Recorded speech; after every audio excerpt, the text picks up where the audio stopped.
ABC Sports presents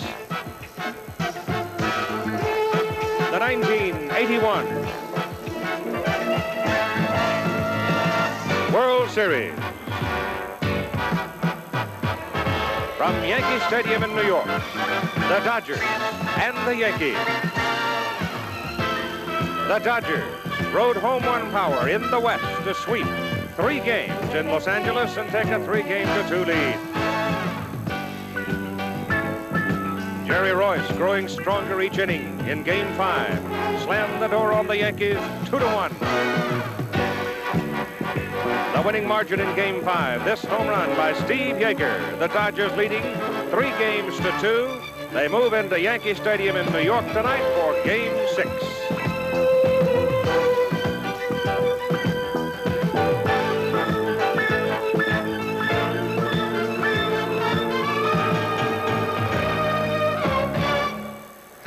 It may be a chilly night in New York, but Yankee Stadium is filled, and the partisanship, I think, will be very obvious as they're trying to root their Yankees into a win so they can stay alive. It'll be a big ball game, exciting game, and this ABC Sports exclusive is brought to you by Chevrolet, who invites you to see all the good things for 1982 at your local Chevy dealers. Chevy makes good things happen. By Light Beer, everything you always wanted in a beer and less. By Gillette, makers of Right Guard Solid with Action Trigger Formula. The more you sweat, the more protection you get. And by General Electric, GE makes products that make life easier and better. At GE, we bring good things to life. Last week, when the Yankees had won 2 in a row here at Yankee Stadium and headed west, it seemed they were in total command. But they get out west, they lose 2 street fights, 1 pitcher's duel, and seemingly they're poised. Question is, will they have their poise back in their home ballpark tonight? They get Greg Nettles back at third base. They get Jerry Mumphy back in center field. They've got the ballpark where they know they can win. The Dodgers, on the other hand, riding the home run, had 4. But remember, 3 of the 4 were to left center field in Dodger Stadium by Messrs. Guerrero, Yeager, and Say. The general speculation seems to be those 3 home runs might not have gone out of Yankee Stadium. And tonight it appears the wind is blowing in from left field and blowing toward right, which could further diminish some of the right-handed power of the Los Angeles lineup. So we'll see what happens as we look ahead to a night where the temperature is going to start in the mid-50s and probably go to the high 40s.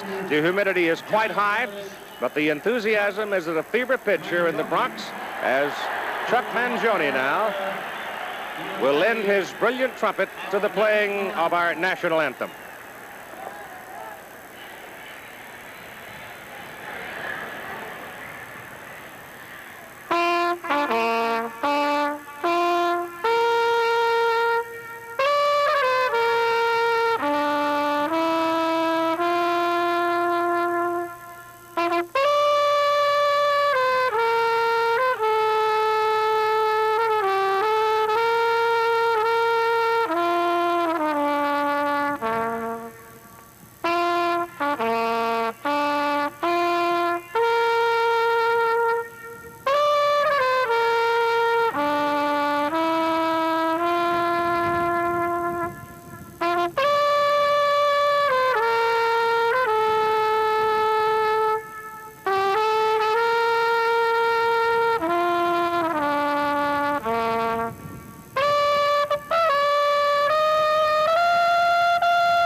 I'm sure many of you remember Chuck Mangione from his performances and the composition of much of the music that was featured at the Winter Olympic Games in Lake Placid in 1980.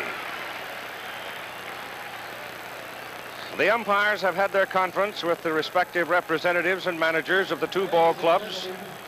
The wind is continuing to blow quite briskly and swirling considerably as we move in from the outside to the infield, and it may be a problem in moments of this ball game. To throw out the first ball tonight, the ceremonial first pitch, one of the great names in Yankee history, the little man that some say is the best to ever play his position. Former shortstop, and now Yankee broadcaster, Phil Rizzuto. So the Scooters' chores are done. A rousing hand from the crowd, and we're waiting now for the Yankees to take the field as we get underway in Game 6 of the 1981 World Series.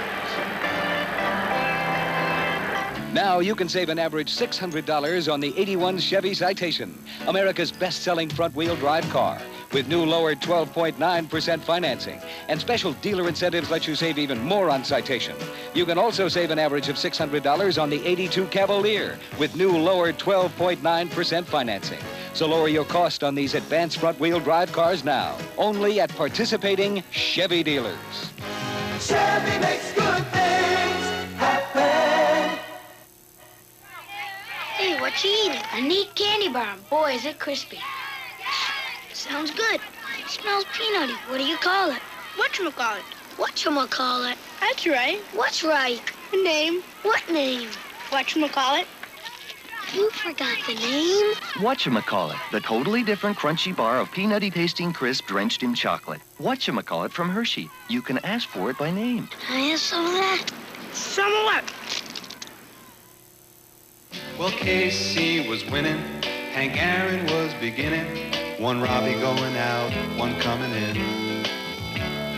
Kiner and Midget Goodell, the Thumper and Mel Parnell, and Ike was the only one winning down in Washington.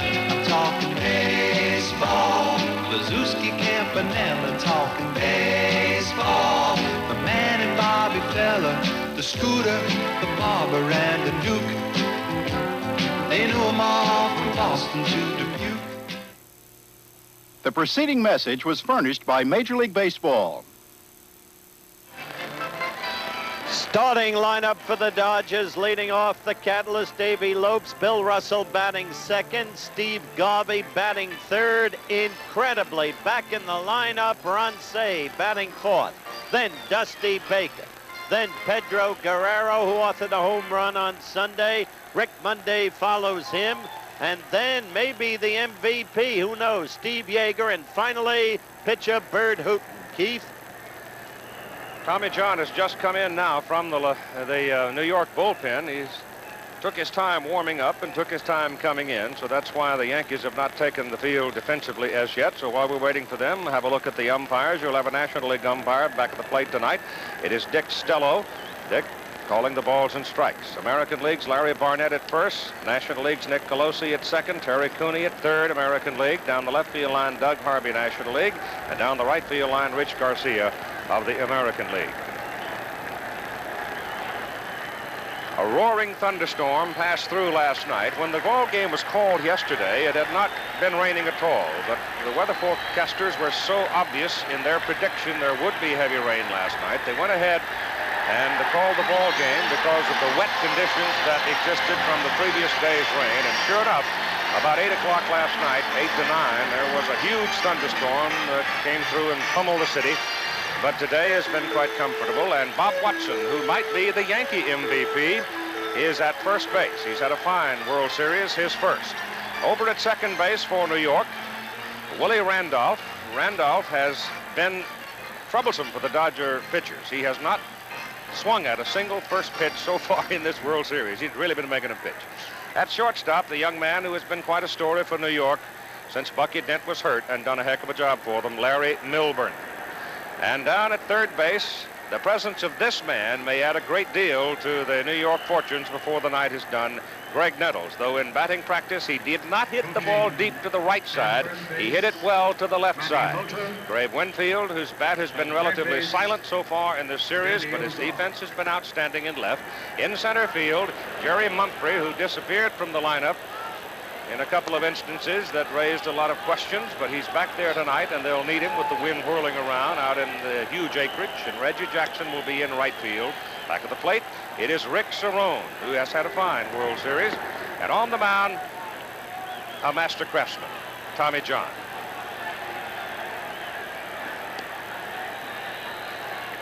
The reflection on Tommy on the season and in the ball game in which he opposed Bert Hooton. He left the ball game with a 1-0 lead. Sinker ball pitcher, and Davy Lopes will lead it off for Los Angeles. Jim Palmer said it a while ago. The Dodgers have to be patient. They have to be willing to take the ball to the right side of this ballpark. It is just simply too big down the left side. Bill Russell to the on-deck circle, and we're about ready to go with game number 6. The dimensions, 312 down the left field line, but then it falls away very sharply to 387, and then 430, and then 417. Then you get back into right center. It gets shorter and shorter until you reach the corner.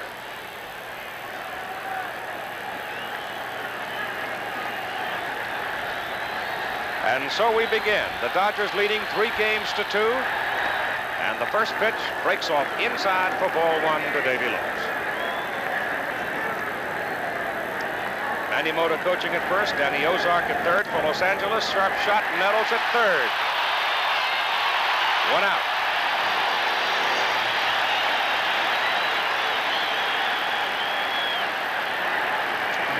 We'll see whether or not that is true, because there is history to indicate it doesn't necessarily bounce. The home team has an edge. Bill Russell hitting 190 in the World Series, as you can see. There's a strike. First out was a ground ball to third. If I recall, Tommy John got 10 of the first 12 or 13 batters last week. They hit the ball on the ground. That's foul. It's on the edge, 0-2. Really had 14 out of the first 18, so when he has a sinker ball working, he can be very tough, and I think that's one thing we have to look for. The balls that were hit hard in game 2 were all balls that were behind, when Tommy was behind in the count, and it was either 3-1, 2-0, where he had to throw a strike. You see Nettles playing his usual deep position at third, and John is outside to make it 1-2. And we talked in game 2, after Nettles had made all the outstanding plays in game 1, that you have to bunt and bring Nettles in to be successful against a guy like Tommy John. Count holds on the foul ball at 1-2. The temperature this afternoon was in the middle 60s, but it's been sinking and sinking and sinking. That'd be a coat. You need it. Punch to the right side. Randolph started to his right, comes back in time to make the play. 2 down. 2 ground balls. And Howard, we're playing on a normal infield grass, and here you can see Tommy ahead in the count. Number 6. Good low and away sinker. Russell goes with it, but it's too good a pitch, doesn't get much on it. Randolph breaking towards second, easily back and makes it. Good throw to Watson. Steve Garvey has been hitting well. His numbers reflected there, but he has not hit well with runners on base. Though in all fairness to Steve, there haven't been that many instances where he has had a chance to deliver with runners aboard. I think another thing very important tonight is with the tarp being all and then there you see manager Bob Lemon of the Yankees. With the tarp being on, a lot of times you have the moisture gather underneath the tarp. The infield will even be softer than it normally is here in Yankee Stadium tonight. That's beat foul down the third baseline. To amplify on what I just said, Garvey is 8 for 12 with the bases empty, 1 for 8 with runners on. I think there's a fairly good explanation for that. Is when there's nobody on, a pitcher has a tendency to relax. He'll give him a little bit better. There's one up the middle for a base hit. He just stroked it. Exactly. And as I was saying, you get a little bit better pitch to hit, but when you get a couple guys on, you try to make the better pitch, and a lot of times the batter's anxious and will go after a bad pitch and end up making an out. And here you see a ball up in the strike zone, and Garvey, as we've seen all series, goes right up the middle with it. In game 2, Tommy started. He retired the first 12 before Garvey broke the string in the 5th with a single. Now this is a very good pitcher for Ron Cey to return after the beating against. A control pitcher, not a flamethrower. Hit well to left. It's going to sink in front of Winfield for a base hit. And so Garvey and Cey go back-to-back with singles against Tommy John in the top of the first inning. And you saw Ron go up there with perfect confidence. Dusty Baker. Well, that he did, and he got a good pitch up again. You'll see it's up in the strike zone. A little bit away, but he not far enough, and he just wraps it to left field. Now Dusty Baker. 0 for 10 in the series with runners on base. He struck out 5 of his last 10. He struck. The pitch is inside and low for ball 1. Another point on Cey is that he gets a chance to play one more game at least, which means he won't have all winter to wonder whether or not he's going to be gun shy. I think he's already proven it to himself. Pitch is low and away, 2 balls and no strikes. I think it's very important. Like he said, he'll come back with that batting helmet with the protector. We had Gary Renicky hit a couple years ago, came actually with a football mask because he was hit in the jaw. Baker fouls it off. But all your good hitters, they come right back. And I've seen Brooks Robinson, when he used to play for the Orioles, hit many times in the head. Next day, they want to get back in the lineup as soon as they can because they want to ease the doubts in their own mind. Some do, but Ducky Wucky Medwick, the Hall of Famer, was never the same hitter again after he was beamed by Bob Bowman of the Dodgers. Baker hits it in the air to the right side. It hangs up there for Reggie Jackson. Wynn moves it around. Reggie holds his ground, and he makes the catch, and the Dodgers lead 2 in the top of the first inning. Coming up, Randolph Mumphrey Winfield for New York. You know, baseball's the same in Japan as it is in America. You play 9 innings. 3 strikes and you're out. And after the game, there's nothing like a beer. And when Numa's in town, I treat him to light beer from Miller because it tastes great. Yeah, I know it's less filling, but we drink it because it tastes great. Listen, Numa, it tastes great. All right, it's less filling. Light beer from Miller. Everything you always wanted in a beer. And Want to know 4 ways to help get better gas mileage? Tell us, Mr. Goodrich. First, Air Up. Keeping tires at recommended pressure can help save up to a gallon of gas per tank. Next, Tune Up. That can help save up to 2 gallons. Wow! Then, Clean Up. Get new filters. And Slow Up. You can go farther on a tank full. Keep that great GM feeling. Nice and tankful, Mr. Goodrich. With genuine GM parts.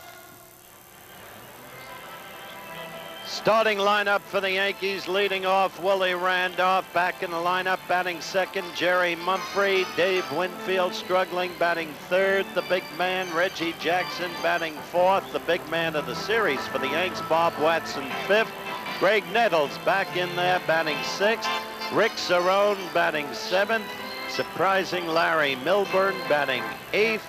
And the ninth hitter, Tommy John. Defensively for Los Angeles, Steve Garvey will be at first base. Same infield you've seen all along with Davy Lopes up at second base. Jay Johnstone gave him some pine tar for his glove after his 3 errors. Bill Russell is at shortstop. And the miracle of the day, Ron Cey is at third. Had to wait until literally game time before we knew for sure he'd be there, but he's there. Dusty Baker is out in left field, very steady and dependable. Pedro Guerrero is in center field. Not a whole lot of experience there, particularly in this park. And Rick Mundy, with left-handed power, is in right field. With Steve Yeager, as Howard indicated earlier, a chance to be the MVP after not playing very much. And on the mound, Bert Hooten. And third base, Joe Altobelli. Hooten was the bad luck loser in the second game. An unearned run scored. He left the game. It was 1-0 New York. Big question on Bert is whether or not the extra rest will have any particular impact. It might make him stronger and sharper, and on the other hand, it might not. We'll see. We'll know early, I think. As Willie Randolph comes to the plate, his only hits have been in Game 4, both to the opposite field. He's walked 7 times, and I said, in 23 appearances, he has not taken a swing at the first pitch. Well, that batting average is very misleading because with the 7 walks, and he's been on, I think, on a couple of errors, out of maybe 22 times, he's almost been on base half the time. And as we've said all along in this series, for the Yankees to really be offensively successful, it really helps when Willie can get on base. In the game that Hooton pitched here in New York, a gust of wind comes whipping in, and Bert breaks his delivery motion and scuffles around on the mound to get a little bit of footing. But in that game, 2, which Hooton pitched against New York, Randolph was in the number 8 position. Mumphrey was the leadoff man.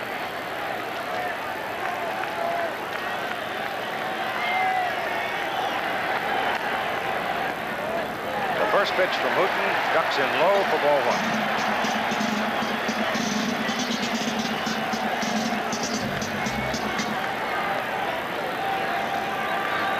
The flags are pretty much straight out and toward right and right center. The pitch is inside for ball 2. And Yeager goes out. See what the problem is. Bert does not appear comfortable. Well, Keith, when you first go out on the mound, right in front of the pitching rubber, normally you have to kick out in front of it. And I've always felt that first batter of the game can sometimes be the most important because you don't have any idea of how you're going to feel, and obviously if you can get him out and be able to throw strikes, it's very important. There's a strike on the outside corner to make it 2-1. He has now moved a little bit on the pitching rubber too, Jim. He's moved to the extreme right-hand corner as we look from home plate, or left as you look in there. Well, if you take a pitcher, I know personally there are some mounds, this one here in Yankee Stadium, that I like very much, and there are also other mounds, say in Detroit and other towns, that you do have difficulty throwing, and Bert's right over the top. This should be a pretty good mound for him. Count's full now, 3-2. 3-2.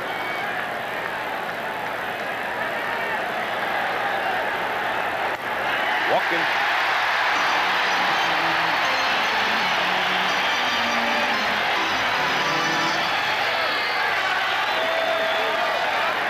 That is the 8th time that Willie has had a free pass to first base, and now Jerry Mumphrey, the center fielder, number 2 hitter, with Winfield to the on-deck circle.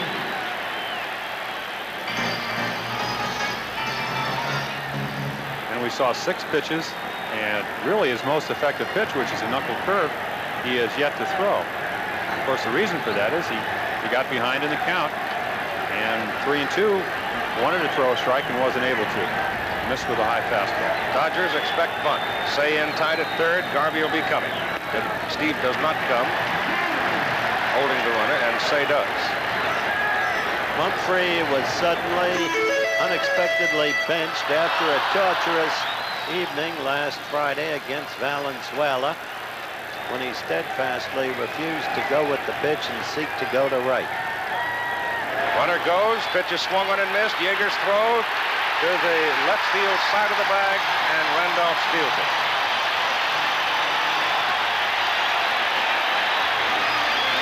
Now, Jim, the Yankees, with their backs to the wall, have determined to try to make things happen. So they had Randolph running. Well, that's right, Howard, and of course Hooton has helped him out by walking Randolph, and then getting behind Mumphrey. 1-0 count's a pretty good count to run on. You know that Hooton, a veteran, is going to try to throw a strike, which he did. Mumphrey protected Randolph very well, and Willie with a good slide. Yeager made a fairly good throw. It's just a little bit to the left, and Randolph is the best base runner. And the man at the plate right now is their second best base runner. Randolph on the corner now, and a 1-1 count to Mumphrey. Fouls it away into the Dodger dugout, and they'd still like to get him as far as third, where Winfield could deliver him with a ball to the outfield. There's Big David. Bill Eagert, not only because of his failure to hit in the series as well as he did in the regular season, but for other reasons as well. 1-2. Big lead by Randolph at second, and the pitch is foul back. We still have not seen the knuckle curveball, and I would assume the reason for it here is that Hooton would like to get Mumphrey to hit the ball to the left side, so the runner will not advance. And if you throw a curveball to a left-handed hitter and he pulls the ball to first or second, you'll have the situation you talked about, Winfield up with a man on third. And in the first inning, they're usually going to play back and give you the run. Taps it foul. And there you saw the first knuckle curveball of the evening. When he is right, he has the ability to make that curveball. Normally, when you throw a right-handed curveball to a left-hander, it comes in towards him. But Hooten can make the ball either come in or go away. And that's one of the reasons he's been so successful over his career. He has a pitch that not too many pitchers throw. Comes back with a fastball inside to make it 2 balls and 2 strikes. Burke's fastball coming in on the Jugs gun at 88. And that's about his range. Well, that's what he was throwing last Wednesday here. So it doesn't seem to have the extra rest to make him any stronger. It seems to have affected his control so far. The pitch is low to make it a full count, 3-2. So Burke's throwing a lot of pitches in the first 2 batters. The Dodgers had Garvey and Say with successive singles. And 2 out. They stranded him. Ball is looped into short center field. Guerrero coming hard. Good speed, and Pedro makes the catch. And you've got 1 out, and Randolph has to stay at second base.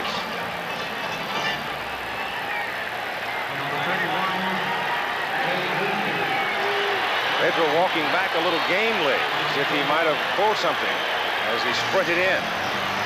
Maybe a little soft and in some spots a little slick in the outfield, though everybody seemed to be getting good traction when they were out working out. You see him dragging his leg a little bit. Well, on a wet outfield like tonight, I think most of the times outfielders will complain that when they do try to get a jump on the ball, they will slip. And that's all it takes sometimes. And it's not extremely cold, but colder than it was in Los Angeles, and it's an easy way to pull a muscle. Winfield has all of right center open. Hits it sharply to left.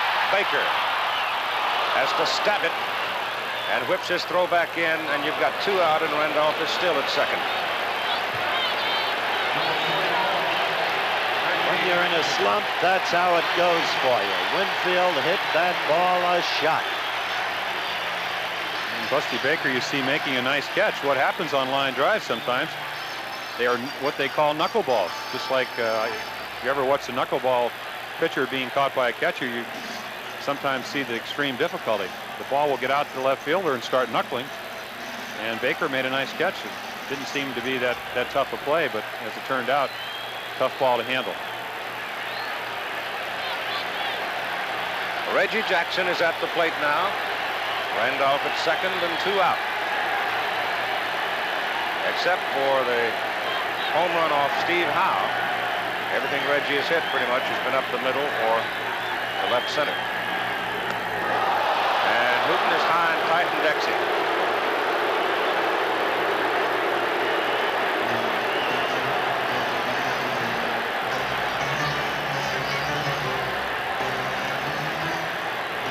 Usually sets up a good fastball away. But Reggie usually responds to hitting the dirt with a hit. Well, that he does. That ball was not as close as it may seem. Reggie, of course, is kind of diving towards the plate. Wants to be able to reach the pitch on the outside corner. Got it outside. Reggie swinging and missing for 1-1. I think the reason that you mentioned that Reggie's hit the ball left field is that the Dodgers, since 1977 and 1978, they've changed their book of how they want to pitch to Reggie. They pitched him inside both years, and I think he hit 4 or 5 home runs. So they've tried to stay away from him. They'll give him the double or the single to left, but not the home run. Birdie's outside, 2-1. The center fielder Guerrero is way over in right center. I mean, way over.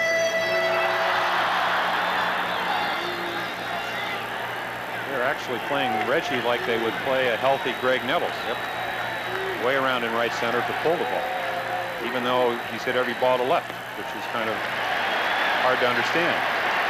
Pitch is outside again. 3 balls and 1 strike.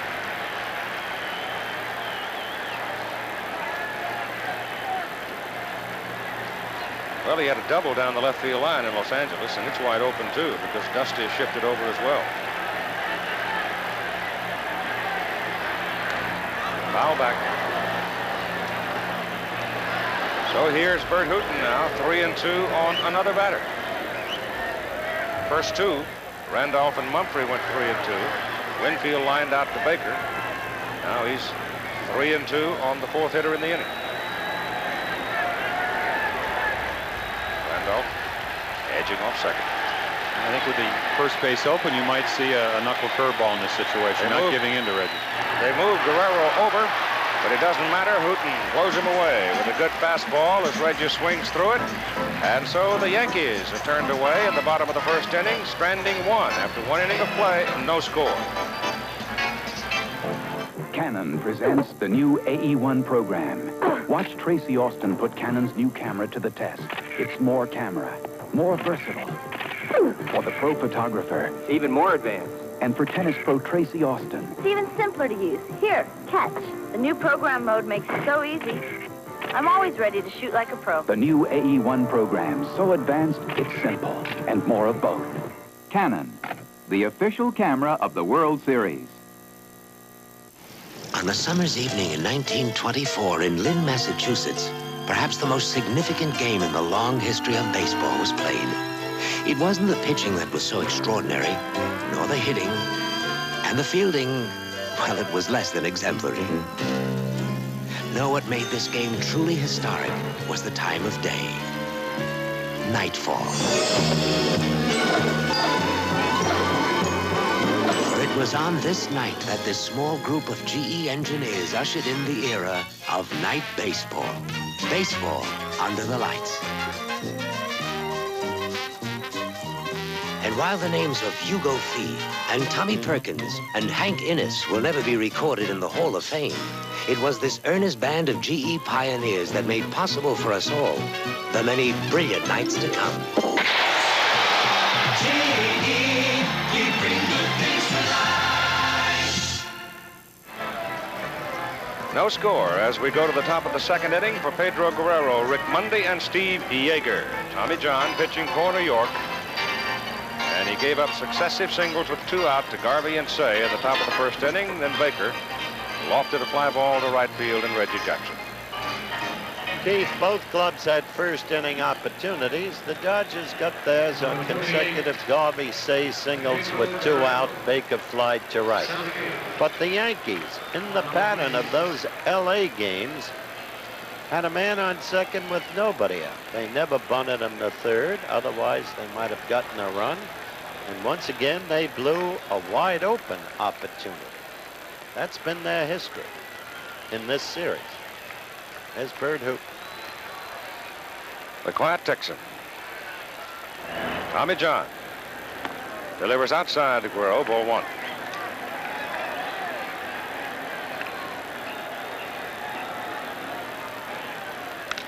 Ball is hit to right. Jackson goes back. Got room. One out. Wind's going that way. So the ball hit to the right side is going to get some help tonight. Number 16. There you see Reggie making a simple catch. He looked at it second time around to make sure that he had it. Might have had a little trouble. I've always thought with Reggie wearing glasses, sometimes the glare of the lights bothers him.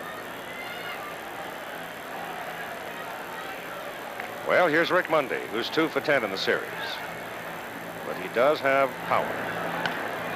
Hits that off the end of the bat, cues it to Milburn. And 2 down.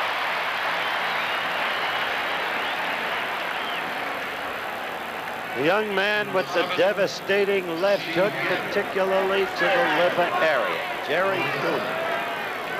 Setting up potentially a fight against Joe Bugner, which sounds kind of ludicrous on the surface, but it may happen. But sooner or later, the showdown. Julie against Owens. What? Joe Bugner? Joe Bugner, yeah.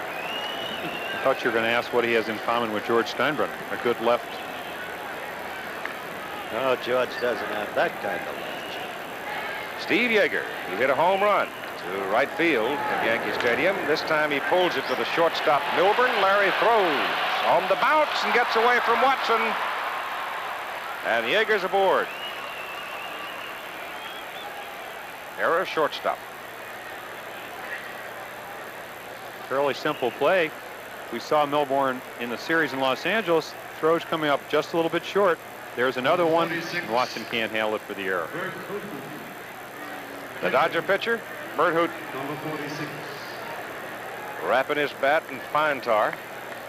I watched batting practice throw up here tonight because there were 2 or 3 people I really wanted to see. You see the Dodger catcher, Steve Yeager, hustling on down the line.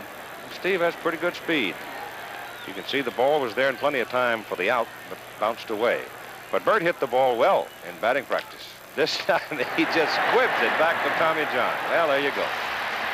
So the Dodgers have now stranded a total of 3 base runners in the ball game. After an inning and a half, there is no score. Marcus, I see Whisker. Give it the pivot. Give it the pivot. Give it the pivot. Atra. Next time, Jose, give it the pivot. Atra. The Gillette Atra razor pivots to continually adjust and hug every curve, contour, and angle. No other razor shaves closer and more comfortably than Atra. I give it the pivot. Give it the pivot. Atra. Give it the pivot with Gillette Atra. Ah, new car. Chevy Chevette. Must have cost a fortune for the fancy wheels and white striped tires. Standard, Father. Radio. Reclining seats. On your salary. Standard, Father. Along with front disc brakes and radial tires. And these fancy stripes? $89 extra. And why would you spend $89 on stripes? The devil made me do it. Oh. Chevy makes good things. The devil, you say? How's the cold tonight? Oh, don't ask. I got you some cough medicine. But I'm also sniffling, sneezing, aching. My head is stuffy. I'm feverish, and I gotta rest. I was supposed to get a sniffling, sneezing, coughing, aching, stuffy head fever so you could rest medicine? That's NyQuil. It relieves the cough as well as this, plus all my other symptoms. NyQuil. Would you get me some? Be right back. NyQuil, the nighttime sniffling, sneezing, coughing, aching, stuffy head fever so you can rest medicine. Saturday, Maggie's got a full house and an empty kitchen. There's nothing to eat. Well, you can have some prunes. Prunes make me despondent. Maggie! Well, that's the George Washington Bridge, all lit up and splendiferous. 50th anniversary of the GW last week, and just down the road a ways, Yankee Stadium. Number 28, Bob Watson. ABC Sunday night movies of the month of November. There's some good ones, aren't there? Goodbye Girl, Grease, Close Encounters of the Third Kind, and Moonraker. For your pleasure, right here on ABC. Bob Watson, 412. He has not struck out so far in this World Series. And Bert Hooton is outside for the first pitch for ball 1.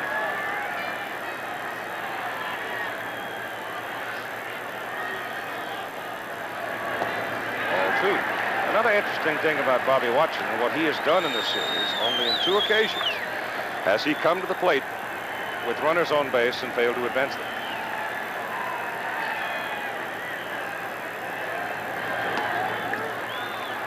Bit the outside, 2-1. Watson thinks the ball was outside. What they've done with Bob the last couple of games is they've gotten ahead and then they've gotten him out inside. Really into the first 3 games. Fouled We away. saw a breaking ball, and he hurt them with balls out over the plate when they got behind in the count. He was 2 for 4 in the game 2. 1 single off Hooton. The count is now 2-2.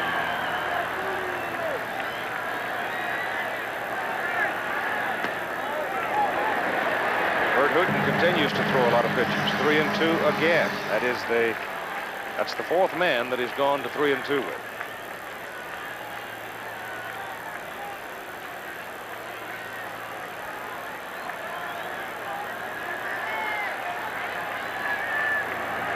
Foul back.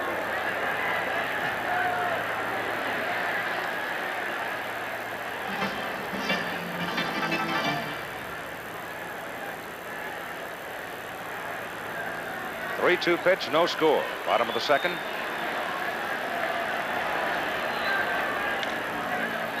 Say at third. Want to bounce it. Got it.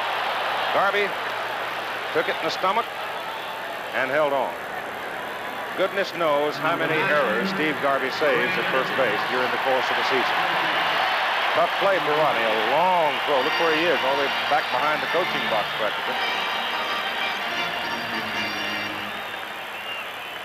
First base umpire Larry Barnett waited a while before he made the call to make sure that Garvey had it. Here's Greg Nettles. Can't measure the importance of this man to the Yankees. When he got hepatitis last year, the Yanks weren't the same team. They haven't won a World Series game since he was out. First pitch. Hits it sharply to Davy Lopes. And so Davy survives the test in the early going. He handles the first ground ball rather cleanly.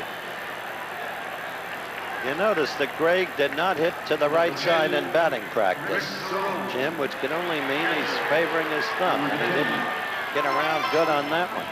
Well, it was a breaking ball, and you could see after he hit the ball that his hand was almost off the bat. This is something he has said that Charlie Lau, the batting instructor, is trying to get him to do, but that's not his normal batting style. Rick Cerrone is in there. And Rick had stepped away in time. I thought time was called, but I guess not. Ball one.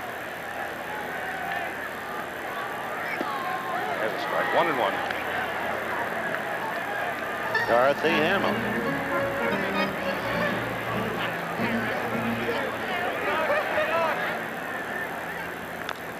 It's foul. You still seeing Dorothy? No.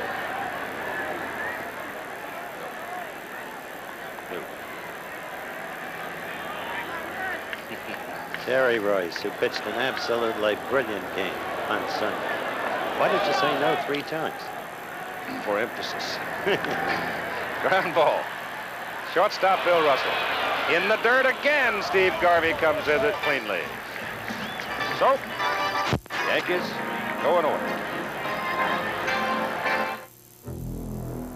People trust Seiko technology for bold sports watches that perform brilliantly, even 100 meters beneath the sea. People trust Seiko for slim dress watches with every timekeeping function you'll probably ever need. People trust Seiko for watches that are as finely crafted as they are technologically advanced. In fact, people trust Seiko more than any other watch. At your authorized dealer. I do one thing. I kick this ball through those 2 poles. Do one thing all the time to get to be great. Like Kentucky Fried Chicken. They don't try to do everything. Just chicken, and no one else does it tender and juicy the Colonel's way. Kentucky Fried Chicken, we do it right for you. I do kicking right. They do chicken right. Kentucky Fried Chicken, we do chicken right. When you're in a circumstance like this with so much at stake, the intangibles make a lot of difference. Before the game, Bob Uecker talked to Reggie.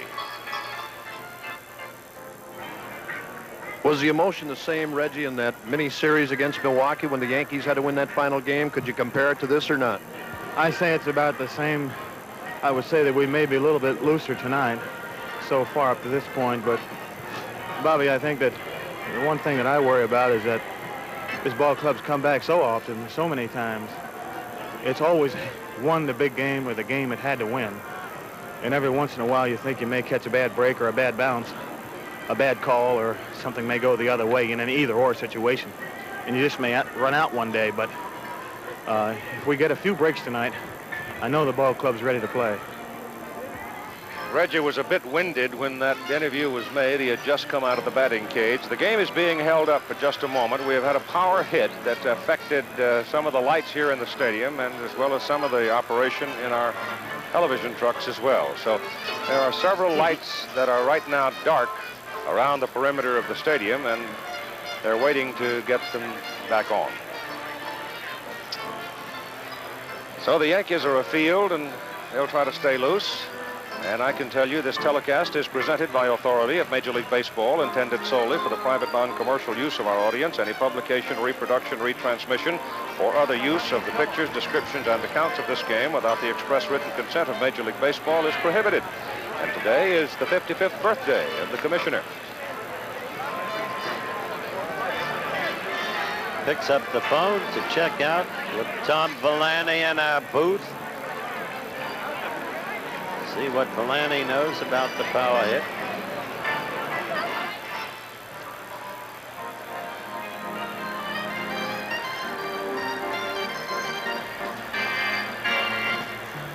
They'll probably blame Bowie for this. Why not?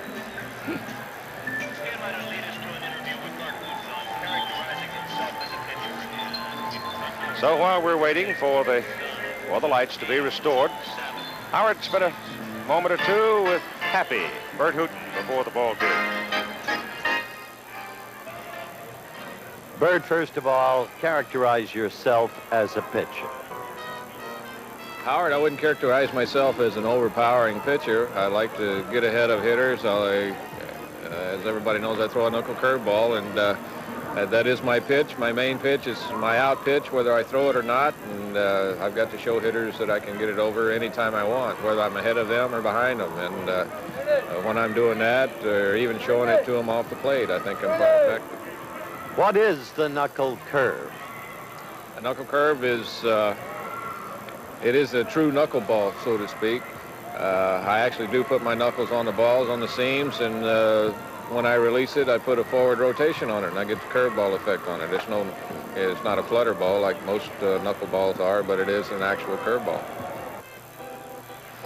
Pre-game comments of the Dodgers pitcher tonight, Bert Hooton. The game still being held up.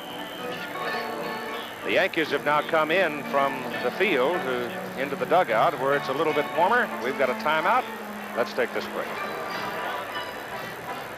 Recently. Green.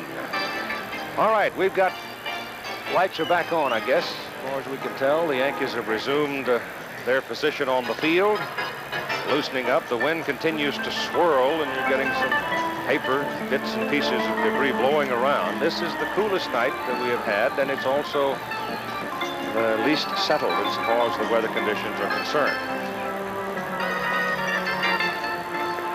The wind has been blowing pretty consistently in that direction since we came to the ballpark in late afternoon.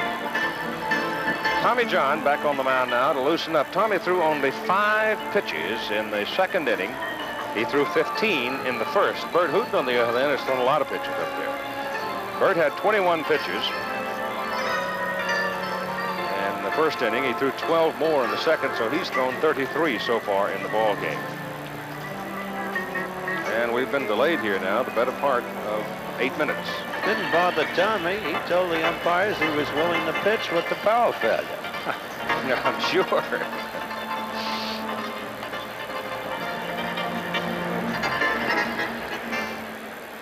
He is indeed a craftsman at his trade, isn't he? That he is. I still don't think he's in as good a groove as he can be in, while it seemed that Hooton in the last inning came along and threw his knuckle curveball when he was behind in the count. He made some good pitches, seems to be settling down. Second time around for the Dodgers now. Top of the order, Davey Lopes, Bill Russell, and Steve Garvey. And we thank you. Steve Yeager, with whom we spoke in the pregame show. Terribly interesting fellow. Wearing a beard, as you can see. He did not shave when the series started, and therefore, with the Dodgers now ahead 3-2, he steadfastly refuses to remove the beard until and unless the Dodgers lose, which he hopes will be never. That will be one of the great sports stories of this year. In fact, Yeager should wind up the MVP in this World Series. My goodness. Well, he attributes his success. He's played more in the last week as far as being a regular player than he did all year, and he feels that has a lot of reason for him being so successful. Lopes lays it down to foul. He didn't get it down the left side, where Nettles had shortened up a little on him, took it down the right side, and he just dribbled for foul. Davey had, in Game 3, leadoff double, which ignited that 3-run outburst for them. But he is not a patient kind of a leadoff man at all. We've discussed that, Keith. You'll remember, evidenced by the lack of many walks, in contrast with Randolph. But what Davey can do when he gets on, he's 9 for 9 in stolen bases, or 8 for 8 in postseason play. And he also stole 20 out of 22 2 during the season, so he can do some base running. Outside, 1-1 on Baby Lopes. Baby bounced to the shortstop his first time.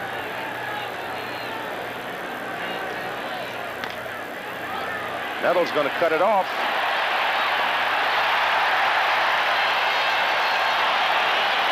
One out in the top of the third.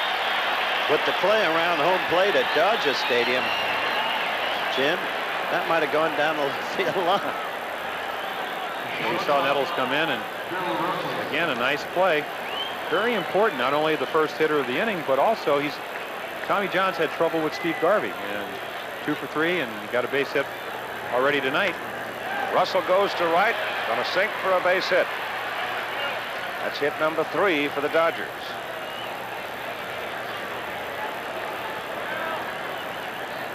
So Billy's aboard, and here's Garvey. Steve singled first time up. The first baseman, Steve Garvey. Wouldn't be surprised if the pitch is in the strike zone to see Steve go after the first one. Mr. Consistency.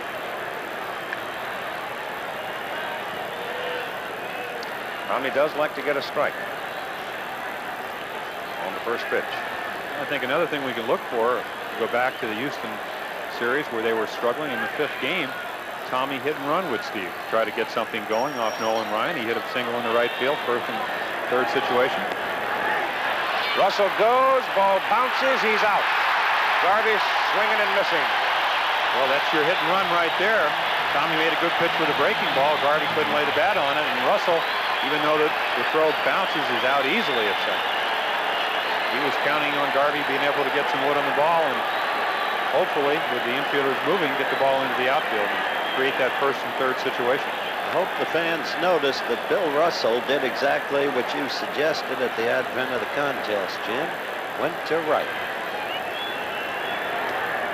1-1 to Garvey with nobody aboard now, and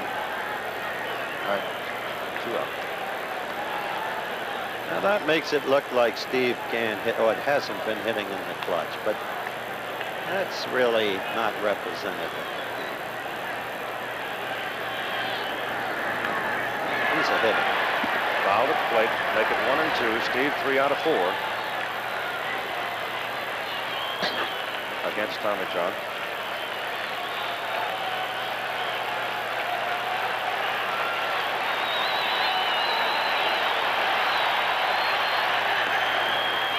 Two and 2.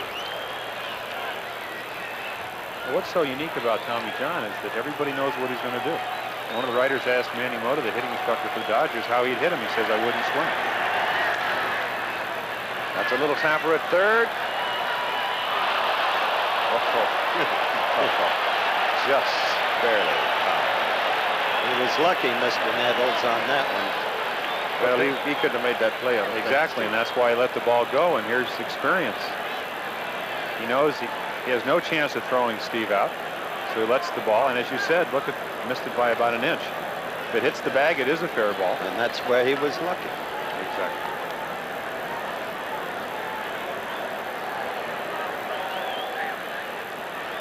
Ron Cey in the on-deck circle for Los Angeles with 2 out, nobody on. Russell had singled and was thrown out. He talked to me at length today, Ron, over at the hotel where the Dodgers are staying, about how Goose Gossage came over to see him in the clubhouse after the game, and how Mrs. Gossage ran over to Mrs. Cey immediately the accident happened.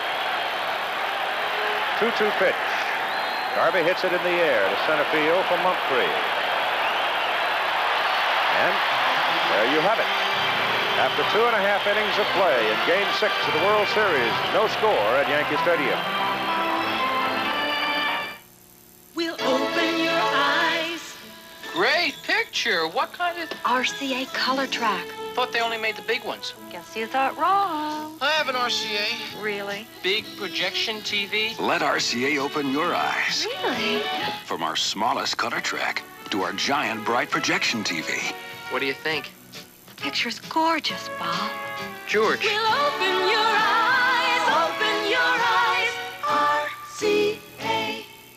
Blow away away everything you ever heard about pickups and meet the revolutionary new size Chevy S10. There's never been a truck like it before. Chevy S10. 28 miles per gallon, 39 highway. The standard 4-cylinder engine has higher EPA gas mileage ratings than any of the best-selling imports. Chevy S10. It offers optional V6 power. Power to tow twice as much as any import pickup. The new size Chevy S10. Order yours today. There's never been a truck like it before. Never! Chevy is the power in trucks.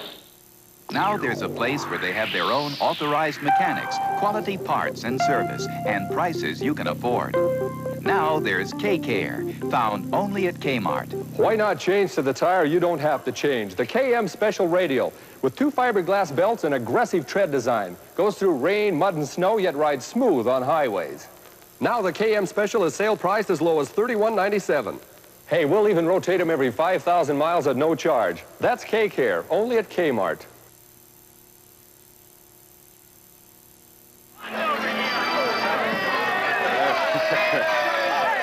That takes a little reading, and I'm sure you can get the message.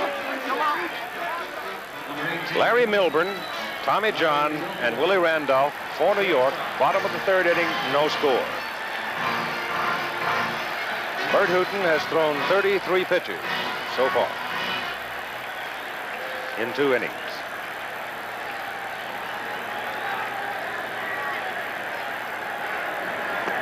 Strike.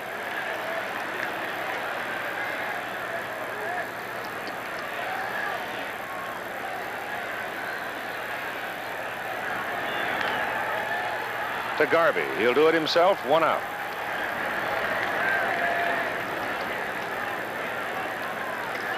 Number 25, Tommy John. Tomorrow night, if we need it, Game 7, and it's the matchup of the great rookies. Fernando Valenzuela, Dave Righetti. I thought last Friday night's baseball game was one of the guttiest performances I have ever seen by Valenzuela and by Tom Lasorda.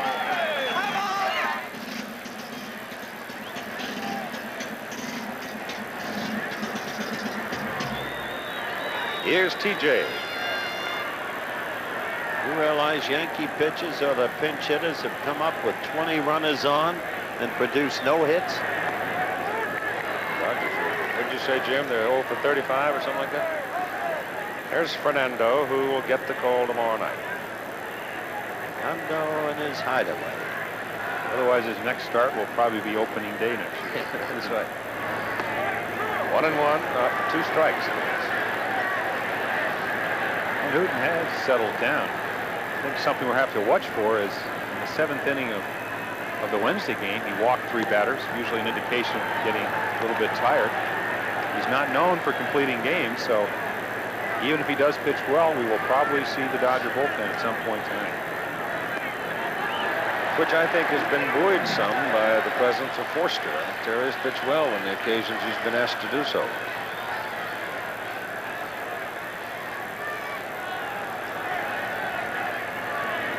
2-2 pitch. Just low.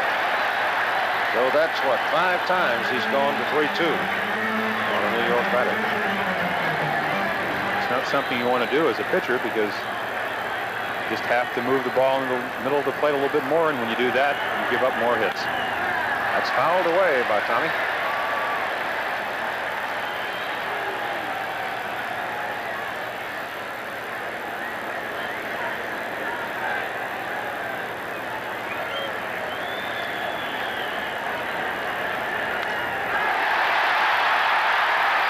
Foul ball.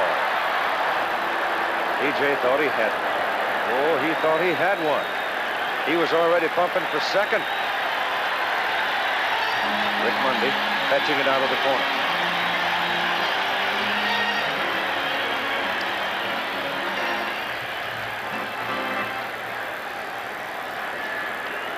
Well, it's been 3 years since he's had the opportunity to win his own game. I guess that was one of the big thrills of pitching. Well, he hit it pretty well to right center field, but Guerrero had him played perfectly. The wind carries it a little bit toward right. Pedro makes the catch. 2 down.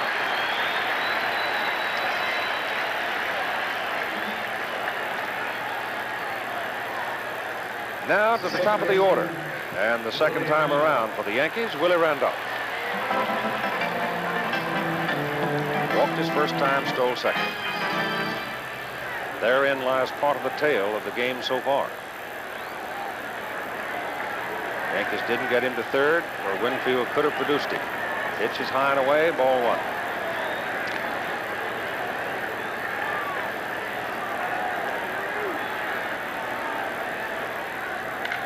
Ball is hit well to left. Baker going back. It's gone.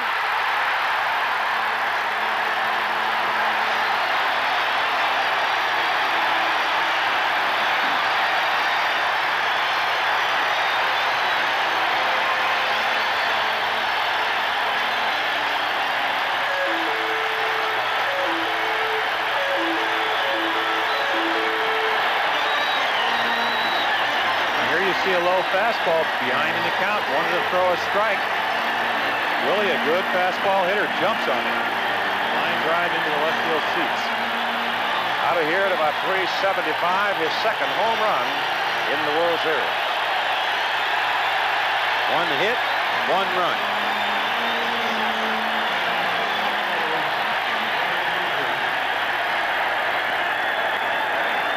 Pitch to Mumphrey, low, ball one.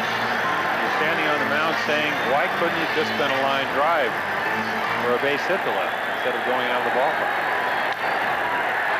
Fair ball on the chalk. Caron's off the wall. Mundy pursues it, and Mumphrey holds it first with a single. Took a perfect bounce and roll for Mundy.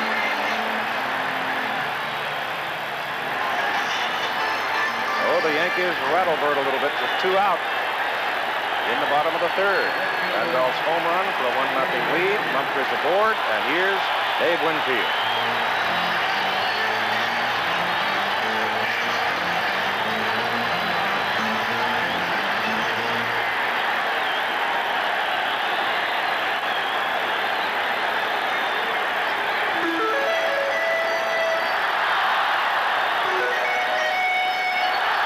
When this big guy comes to the plate, you've got to think sooner or later the law of averages, or whatever it is, sooner or later.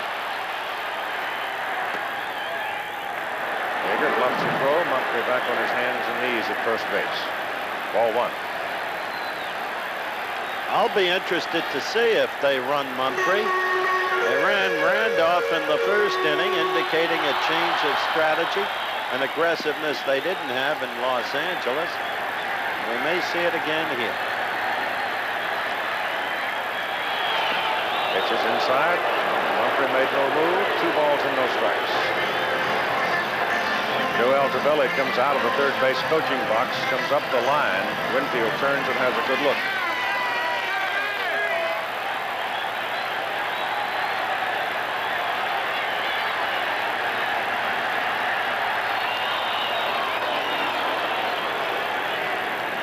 Pretty good pitch to run on.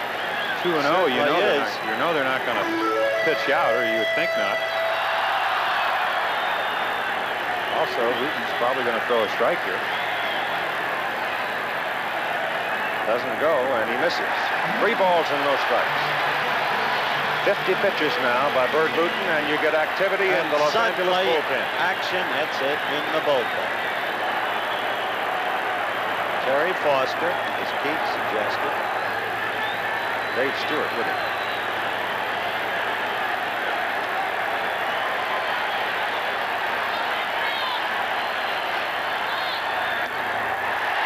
Ball 4.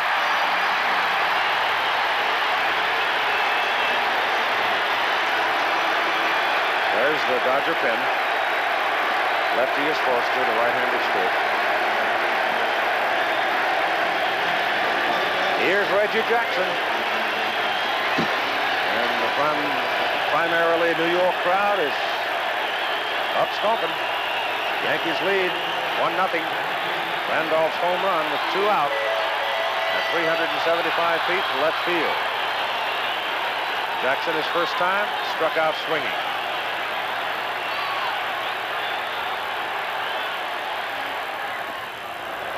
Checks on it.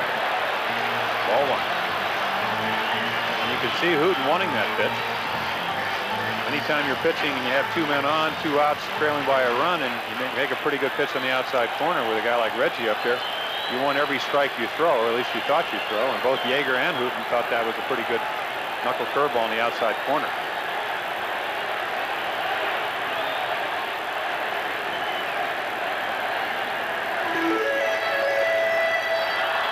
First time up, they struck out Reggie with a high fastball, but he may not chase that pitch behind in the count.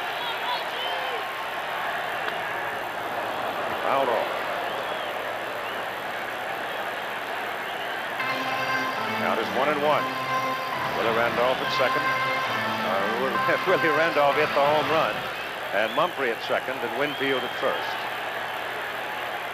And Mumphrey edging down the line. Russell behind him, sort of peeking over his shoulder, trying to read the pitch. And Reggie hits it in the air to the left side for Baker. Plenty of room for Dusty, and he makes the catch. So the Yankees get a run on Randolph's home run and lead after 3, 1-0. Yes, sir. I'd like to have this 35mm film developed. Well, you're in the right place. Well, just a minute. Do you use Kodak paper? Sure. Look on the back of this photo. See, this paper manufactured by Kodak. We use Kodak paper because we believe in quality. Yes, but how can I be sure to get it every time? Well, just ask for it here. Where you see the sign, the one with old, what's his name on it? Old what's his name? I was just kidding, Big Joe. Here's to good friends. Tonight is kind of special. Tide's just right. That'll be a full moon. Hardly any wind. And the lowing brow's cold. Sure beats the office. When you want the taste of a truly great American beer, tonight, let it be Low and Brow. Sure hope the fish don't bother us. Today, the landscape of investment opportunities spreads far and wide. But there is one place they grow in all varieties to suit every kind of investor. At Merrill Lynch, we brought together a profusion of financial services to nurture all kinds of investment needs. And it is the skill and care with which we tend them that makes us what we are. Merrill Lynch, a breed apart. John Lennon. Liverpool remembers the man who lives in the hearts of millions. Plus the supreme Diana Ross. This lady never sings the blues. Thursday on 2020.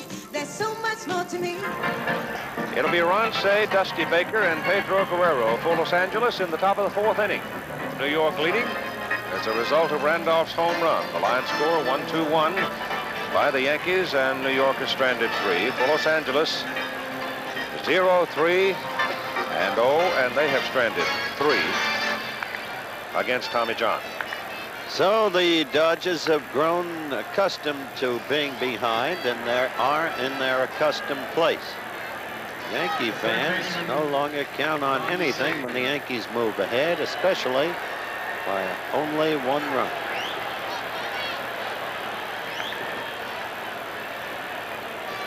Ron Cey, who had a single, his first time up tonight, thereby completing his miracle. A frisbee sailing onto the field, and they'll carry it off. It's always a relief when they only throw frisbees. Yes, sir. Indeed. Worth noting, I think, that Ron Cey is wearing a cap with a flap. The other day, when he was struck by the Gossage pitch, he did not have a flap, but for a fraction of an inch. Tommy John ready, and the pitch is on the outside corner for strike. Cey can reach in left here with his power, but he takes a dandy curveball for strike 2.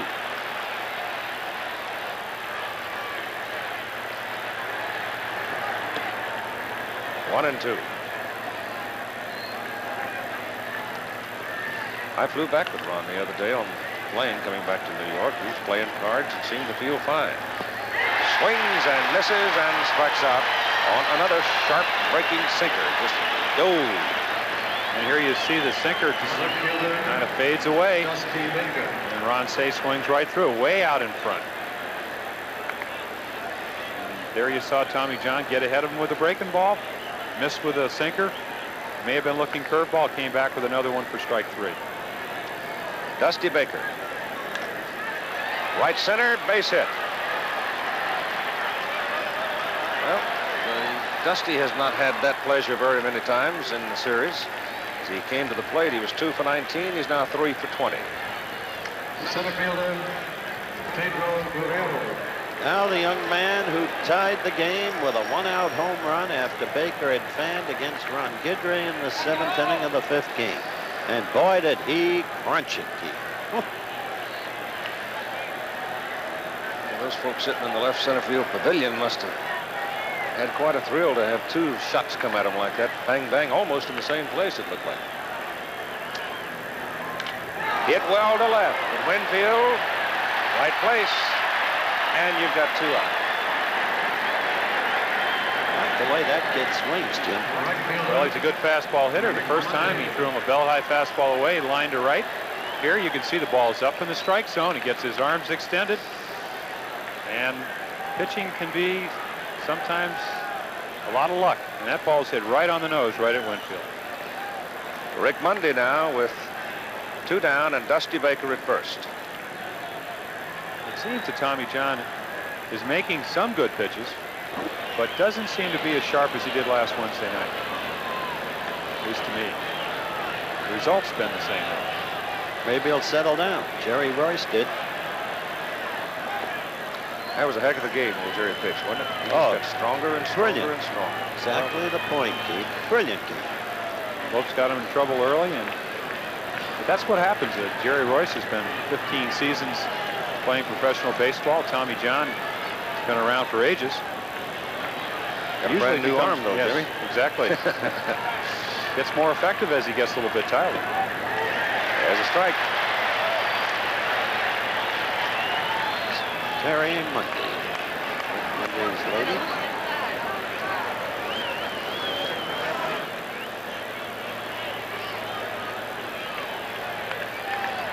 Rick didn't play last Wednesday. They played Kenny Landreau. Tommy got him for a big strikeout. So you see Tommy Lasorda going with a more veteran player. Rick hangs in there well against left-handers. You just have to make good pitches to get him out. What he's done now is work Tommy into a 2-ball, 1-strike count where might get a pretty good pitch to hit. 2-1. Fouls it away. Make it 2-2. I think Tom Lasorda's had a pretty good series, too, don't you? As you see Dave Righetti, who will pitch tomorrow night. Incidentally, that Valenzuela-Righetti matchup, if it comes, will be the first time ever in World Series history both starting pitchers were rookies. But to go back to the point on Lasorda, I think he's had a pretty good series. Tremendous. In Game 7. Yeah. I'm trying to get a hold of too many facts at once, I guess. First time ever when they've gone in there with all the marbles and chalk. If it comes to a 7th game, I think Dodger fans will see the real Righetti. Well, he wasn't the pitcher that the Orioles saw on last Friday. Didn't throw as hard as he could. He'd only given up 1 home run all year. I'm not taking away from Ron Cey because he can hit home runs on anybody. Baker goes. Mundy, a shot through Watson's glove. He nailed it. Bobby flagged it. I would think that would be a base hit. And I'm not scoring it. No, we got 3 fellows scoring it, and it is a base hit. Baker goes to second. Mundy at first for Steve Yeager. So once again, Yeager in a big situation. Is he a man of destiny? He did not hit Tommy John in Game 2. No, but he did hit that scorching liner up through the middle that Tommy knocked down and made a fine play, or the game would have been tied 1-1 after the end of 7 innings. Low. Hooten on deck. One would think here they would pitch rather carefully to Yeager with the pitcher Hooten on deck. and not be terribly concerned if they should walk Steve. There are your base runners.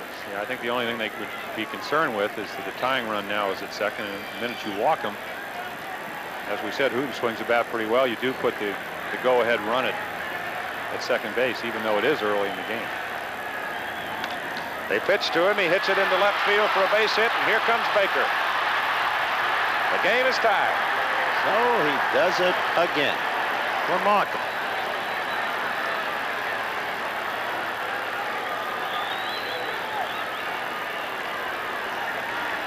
Here you see the ball up in the strike zone. Hit right between Milbourne and Nettles. You see Milbourne making a nice effort. Baker running on the plate scores easily. They do strike back, don't they? They're pecking away, too. They've got 6 base hits, as you see, here in the top of the 4th inning. We're all even at 1. And here's Bert Hooten.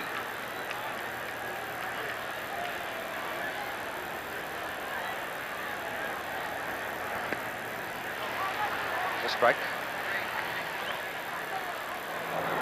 Frazier's now in the New York bullpen.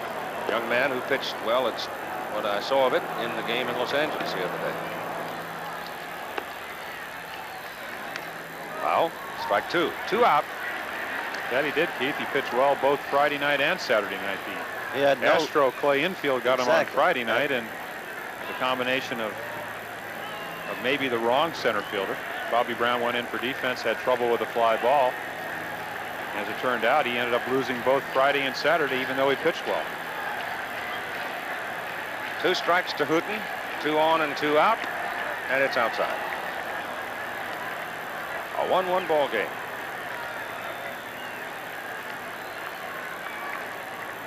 Dodgers win, it's over. Yankees must win to force game 7. Just misses. And there you see again, Tommy John is not being able to get the ball down in the strike zone. In this inning, the ball that Monday hit, even though it might have been played by a better fielder than Bob Watson, was on the inside part of the plate where he normally doesn't throw it. The ball to Yeager for the single left was up in the strike zone. And there is a good sinker for strike 3. So he strikes out Bert Hooten. The Dodgers strand 2 more, but they get a run on Yeager's single, and the game is even at 1-1. New Backwoods Smokes just hit town. Looking wild, but tasting mild. New Backwoods Smokes. How can anything that looks so wild taste so mild? New Backwoods Smokes. How can anything that looks so wild taste so mild? New Backwoods Smokes. All natural tobacco, hand-rolled look in a keep 'em fresh pocket pouch. How can anything that looks so wild taste so mild? As an intelligent consumer, I wanted to compare Atari asteroids with other companies' asteroids. But other companies don't make asteroids. I wanted to compare Atari Missile Command with other companies' missile commands. But other companies don't make that either. Finally, I wanted to compare the new Atari Warlords. Unfortunately, other companies don't make it. When it comes to the video games the world wants most, nobody compares to Atari. Good service isn't giving people what they expect. No, it's giving them more than they expect. Avis knows that. So when you make a reservation, Avis makes a commitment, and they honor it. Morgan? See, even if you're 6 hours late. Now, you might be willing to pay a little more for this service, but at Avis, you don't have to. Trying harder is still the best way to do business. Bottom of the 4th inning we go now. For New York's Bob Watson, Greg Nettles, and Rick Cerrone as the Dodgers get a run to tie in the top of this inning. And Bert Hooten. He had 2 men, Dave Stewart and Terry Forster, throwing back of him in the top. Actually, the bottom of the 3rd and a portion of the top of the 4th, but they have both now sit down and put on their jackets in the bullpen. Frazier is back sitting down in the Yankee bullpen. Bert got Bob Watson to bounce the 3rd baseman Say his first time.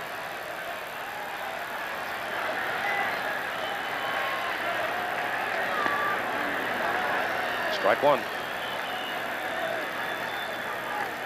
That may be the first time in the ball game Bert has been out in front.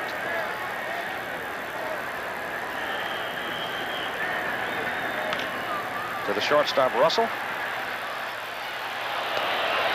One out.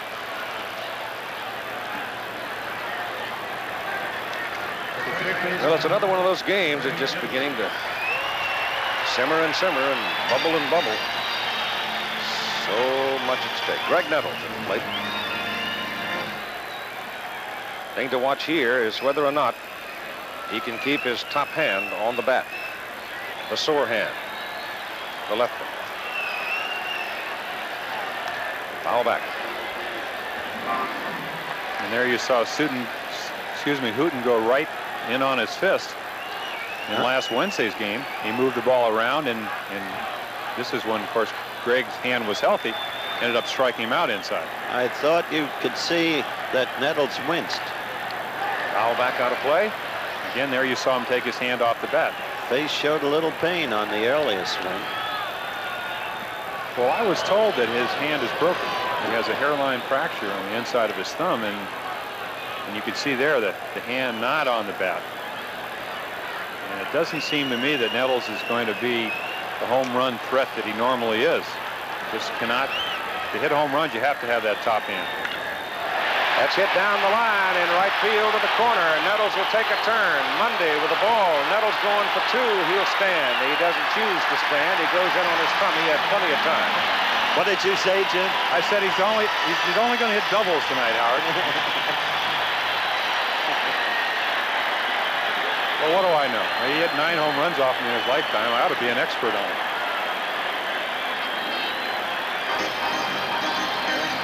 Got the inside pitch, but again, you can see a bit of a teeth-grinding experience.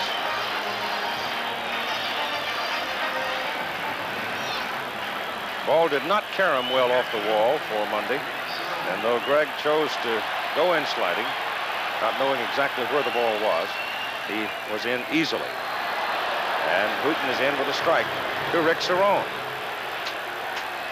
Yankees with the go-ahead run now out at second base with 1 out. Where'd you say it was, Rick said? Right over the outside corner. That's the way you saw it, Rick said? That's the way it was. Well, they got him out with knuckle curveballs the first time, and that's probably the best pitch to Cerone. There you saw another one, kind of up in the strike zone. Excellent fastball hitter. Of course, everybody is second-guessing him, because on Sunday, with a couple of opportunities to get the Yankees way out in front. First ball pitch hitting. Yes, and not being very selective. The book on him is the fact is he is a first ball hitter, but he usually gets a pretty good pitch to hit, and that's part of being patient at the plate. Ended pitch, wicked pitch, strikes him out. 2 down. And here you see the knuckle curveball. You'll see the ball drop. Shortstop. Goes down and in. Cerone swings right through it. Excellent pitch. Larry Milberg. The phrase of second guessing. Jimmy, if it were not for what we have come to call second guessing, sports wouldn't be any fun. Wouldn't be anything to talk about. Well, here you see they're going to intentionally walk Milbourne. Of course, Milbourne drove in the winning run last Wednesday night on a knuckleball out over the plate. Knuckle curveball up and hit it, poked it down the left field line for eventually what turned out to be the winning run. John is scheduled. Frazier's throwing in the bullpen.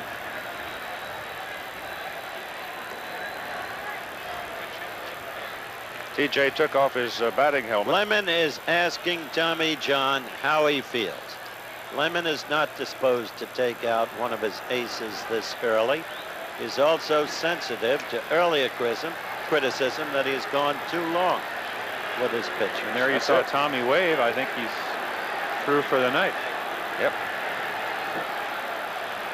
He talked with Clyde King. John does not look terribly pleased about it.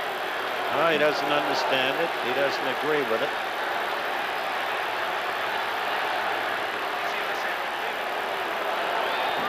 But you see the manager's reaction to that which has transpired in the past.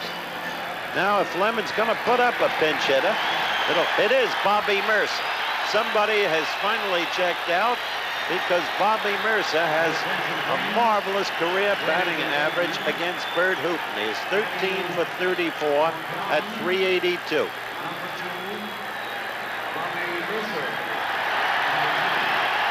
Things get a little sticky when you've got an ornery owner and you've been criticized in the 3 prior games.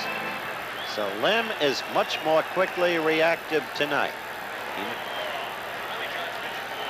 He now awaits a new second guess. But in point of fact, Jim Palmer has said that to him, John has not been in a good groove all evening, and he has given up 6 hits. Only 1 run, but 6 hits. And in his most recent inning, gave up 3. But I think there is a tendency of veteran managers to stick with veteran pitchers. I know in our ball club in Baltimore, Earl Weaver would much rather stay with a veteran pitcher that's been there before than to go to a rookie such as George Frazier. But again, you can second guess anything, and if Bobby Mercer gets a clutch hit and Frazier pitches like he did in game 3 and 4, it might be the best move that he can make. Nettles at second, Milburn at first, Mercer the hitter. This is Mercer.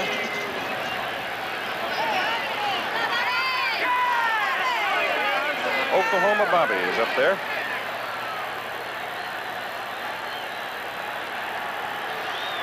Both Hooton and Bobby spent time with the Cubs. Pitch, strike. Now Mercer is, to use Jim's word of a few moments ago, a selective hitter, a patient hitter. He waits for his pitch on average. Dodgers shade him well to the right in the outer defense. And the pitch is outside 1-1. Well, I think that's a sign of somebody that's going to be successful as a pinch hitter. On our ball club, Terry Crowley, Jose Morales.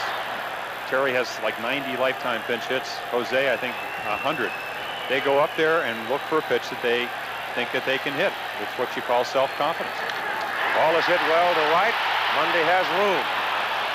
Makes the catch. So Bobby Mercer hits a fly ball to right field with 2 out to end the inning. Yankees strand 2 more. That's a total of 5. And you'll get a new pitcher for New York, George Frazier, coming on in relief of Tommy John. Lopes, Russell, and Garvey will face him.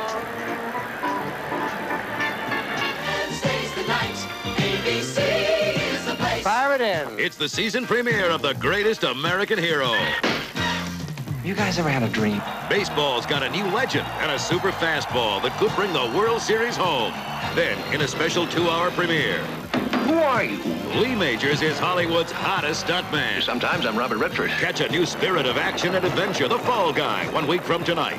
Starting at 8, 7 Central and Mountain on ABC. George Frazier coming in, making his 3rd appearance in the World Series. And we've already told you that he performed well in the 2 games out in Los Angeles. Tommy John, having pitched to the Dodgers through 4 innings of play, not particularly happy to be pulled for the pinch hitter, but it's done. In the meantime, as we wait for Frazier to warm up and the game to resume, let's go back to a conversation Howard had with Steve Yeager, who begins more and more to become a prominent personality in this World Series. Here's Howard and Steve. Finally, Steve, what is there in your makeup that enables you to respond to postseason play? All the crises. Well, maybe it's trying to fulfill a childhood dream where everybody wants to get in the World Series and win the World Series, become world champions in the game of baseball. Maybe it's that, Howard. I can't explain it, why I do so well. It's just that I try hard, and I try to be successful, and I want to win. And that's the most important thing to me, is to walk around with a World Series ring on my finger and walk around with the things 20 or 30 years from now and say that 1981 we were the world champs. So George Frazier comes on Pretty good sized fella at 6'5", 205, but he has had quite a year for himself. He was acquired on the St. Louis Cardinal chain in '81. He began the season with Springfield in the American Association, moved over to Columbus when he was traded over to the Yankee organization from the Cardinals. And then he was called up by the Yankees at the start of the so-called second season, taking Gene Nelson's place on the roster. And through the first 13 and a third innings he pitched with New York, he didn't allow an earned run. As a result, he obviously was kept on the roster for the playoffs and the World Series, and he's performed well. He has a very good fastball and a hard sweeping sort of a curveball. And he'll pitch to the top of the order. Davy Lopes, Bill Russell, and Steve Garvey, all right-handed hitters. Tommy John, in the 4 innings he worked, threw only 48 pitches. Low to Davy Lopes for ball 1.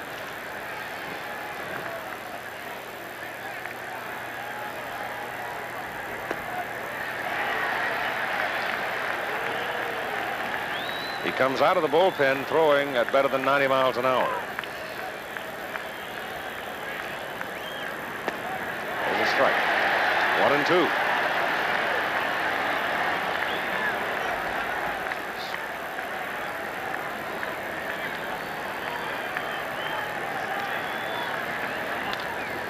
To the hole, Nettles can't get it, neither can Milburn, and Davy Lopes is aboard at first base. First man up against Frazier. That one had eyes. Just danced through there. Well, it's a 1-2 breaking ball, and what it does, and here you'll see it just get between Nettles and Milburn. What it does, it allows Davy Lopes to have a chance to steal second. On Tommy John, even though he doesn't have a great pickoff move, he's looking right at the left-hander, and Davy only runs when he thinks he can make it. Against a right-handed 6'5" pitcher, it takes a little bit longer to get rid of the ball. A little bit better opportunity to try to steal. Nettles shortens up at third, comes to the edge of the grass. See whether or not Russell chooses to bunt him over. He's directed to do so by Tom Lasorda. Lasorda, well aware that Frazier is not only a right-hander, but also a young pitcher. Russell pulls it away and takes a strike.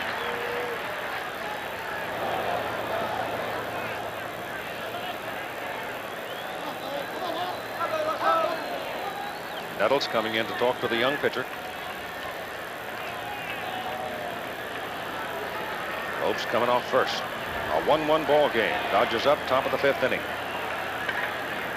Pitch out. Lopes is not going.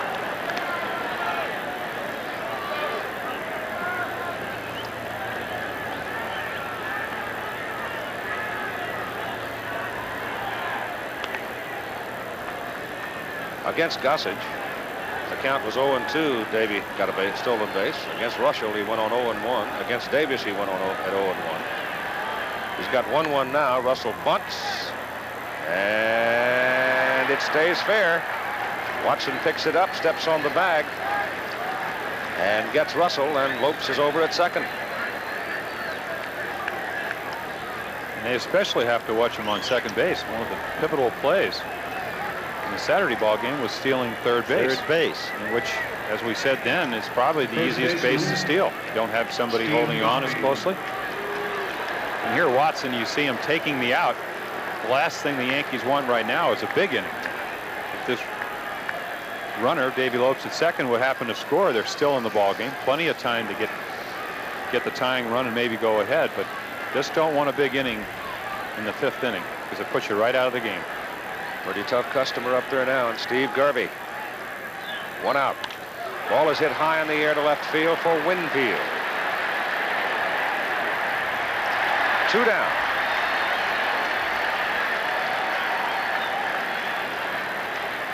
The third baseman. So Steve jumps on the first pitch. Bob Lemon.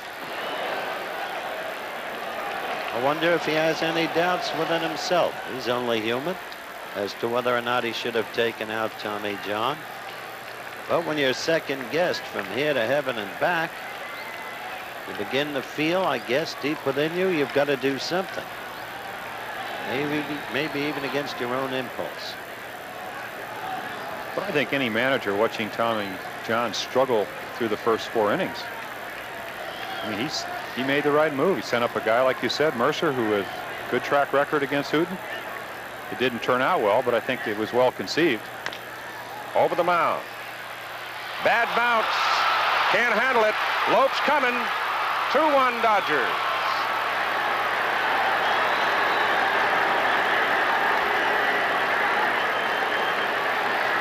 Here you see a good sinker.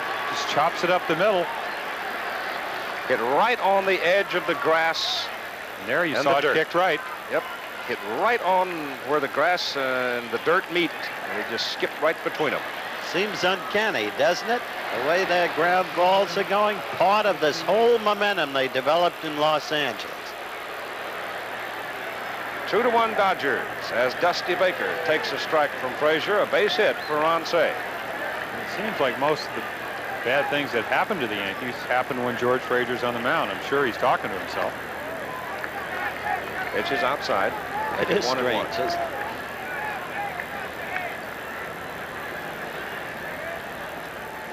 But he knows what his job is, and that is to keep them from scoring any other runs. That's a little looper. Randolph going hard. Can't get it. Drops for a base hit. Cey turns and goes to third.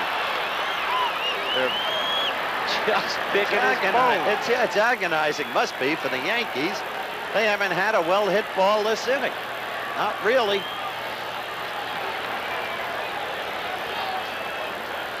It's no man's land back at second base. Mumphrey had no chance to get it. Randolph was the only hope, and it's just beyond his reach. So now with 2 out, you have Ron Cey over at third. You have Baker at first, and Guerrero your hitter.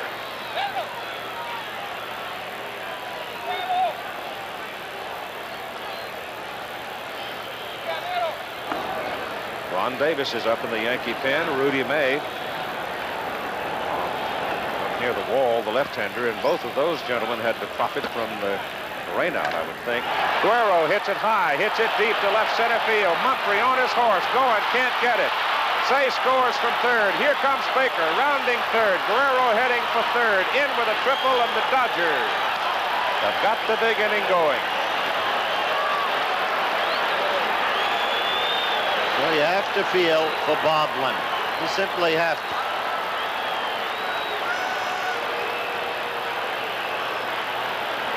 He hit that ball to the fence at 430 feet. And the Dodgers lead 4-1. And I wonder what Tommy John is thinking. Here, after a series of good pitches, throws that ball right down the middle. Guerrero, as we said, an excellent fastball hitter. Way out of Dodger Stadium. A triple here in Yankee Stadium. 4-1 Los Angeles, and now the power of Monday becomes a plus for Los Angeles as he stands in against the right-hander.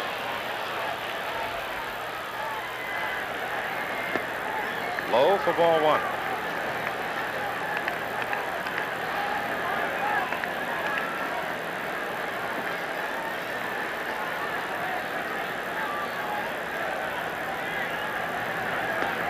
There's a strike. Lopes led the inning with a single. Russell sacrificed him to second. Garvey hit a fly ball to left for the second out. Then Cey single. Baker single. Guerrero tripled. 3 runs are in.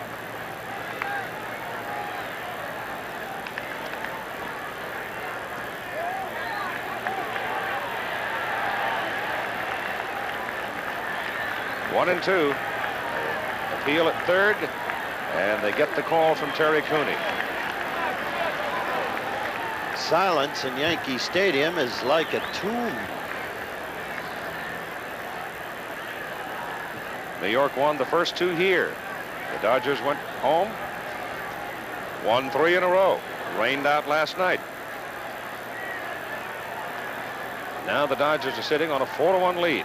They have 10 hits in the ball game here in the top of the 5th inning.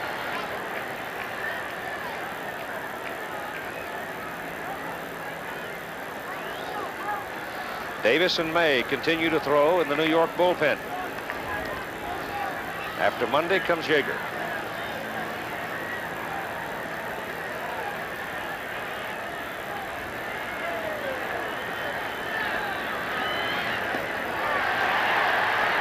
sharp-breaking curveball snapping off inside. Monday strikes out. The inning is over, but it's a big one for Los Angeles. 4-1, Dodgers, middle of the 5th. America's going diesel, and Chevy's leading the way. With more kinds of diesel cars and trucks than anyone by far. Like a dandy new 5-speed diesel Chevette, just one of 49 diesel models made for the different things you do. We've got dirt road diesels, Delivery diesels, dignitary diesels, Dr. Diesels, Daddy diesels, Dapper Diesels too. Diesels, Chevy's got more than anyone by far. Chevy makes good things happen. Right Guard knows a man needs all the protection he can get. That's why Right Guard Solid has an action-triggered formula. Triggered to release protection when your body needs it most. So the more you sweat, the more protection you get. Right Guard action-triggered formula helps keep you dry and odor-free all day. Right Guard Antiperspirant Solid. The more you sweat, the more protection you get. Trust the leader in technology to forge a new legend, Seiko LaSalle. Trust Seiko to fuse slim elegance and peerless performance, new Seiko LaSalle. Trust Seiko to create timepieces destined for a place among the world's great possessions. Seiko LaSalle, miracles of slimness, marvels of technology. No wonder people trust Seiko more than any other watch. Seiko at your authorized dealer. Saturday, Sonny's long-lost kid rolls in. Just how far into the pregnancy is this girl? About 8 years. He must be huge. Making a living. All right, Bert Hooton now with a 3-run cushion as he pitches to New York in the bottom of the 5th inning. And he'll be pitching to the top of the order. Los Angeles has not won a world championship since 1965. Yankees turned them away twice since that time. This is the 11th time these two teams have met, New York having won 8 of the previous 10. Randolph had a home run in the 3rd for the first run of the ball game, so he's walked and homered. And has yet in this series to swing at the first pitch. He's walked 8 times.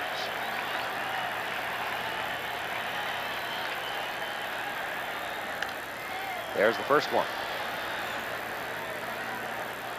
George Frazier has a chance to become the first pitcher in World Series history to lose 3 games. Not an enviable thing. Meanwhile, look at Ron Cey as a potential MVP. Coming back from the beating. He's gotten 2 out of 3.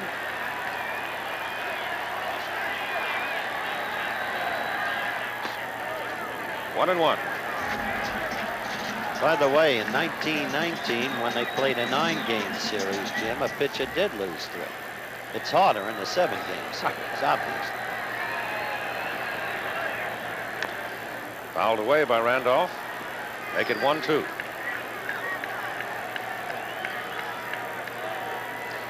Old Texas Bert's liable to get pretty tough now. Well, he knows his job is. The advantage is swung to the Dodger. He knows that he does not want the Yankees to get back in the game in this inning. Ball is hit high in the air to left field. Baker going back. Can't get it off the wall. Randolph is in at second base standing with a double. A walk, a home run, and a double for Willie. Randolph's power is even amazing the Yankee fans.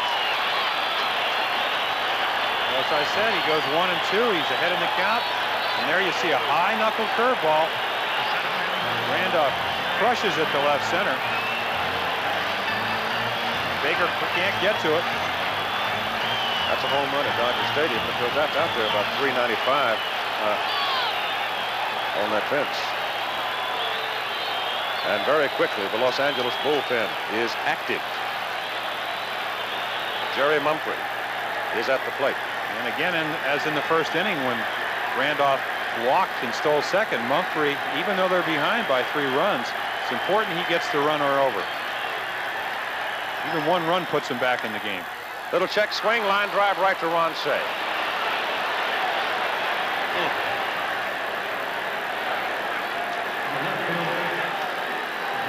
Welch and Howe. Bob Welch, a right-hander, and Steve Howe, a left-hander, are in the Dodger bullpen. Here's the check swing, little looper, went right to Ronnie Say. That was almost a gimme, wasn't it? Here's Dave Winfield. Lined out to left and walked. His batting average, you got to shake the bucket to find it.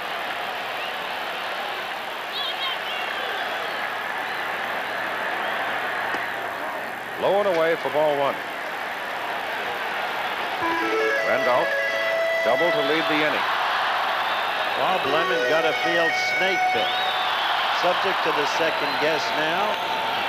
Removing John and second guess on using Frazier. Davis is continuing to throw in the New York pen. Well, that was his choice, Keith, Ron Davis. How could he risk Davis, who had had a very bad World Series? As we said earlier in the series, I think that's been the key. Davis is fit. Exactly.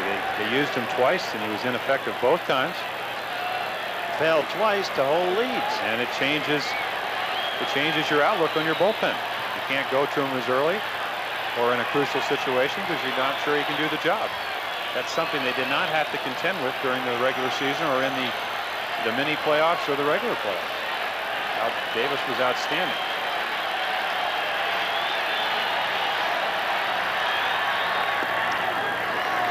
Winfield at 2-0 takes a strike to make it 2-1.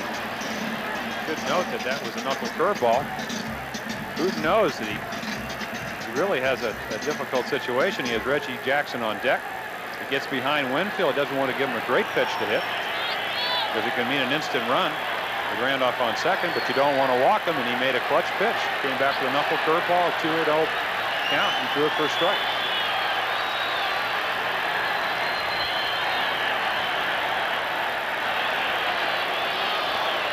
If Winfield should get aboard, of course, Jackson comes up. He comes up representing the tying run in a 4-1 ball game. There's the Dodger pen, the pitchers we named for you, the Howe, the left-hander, and Welch, the right-hander.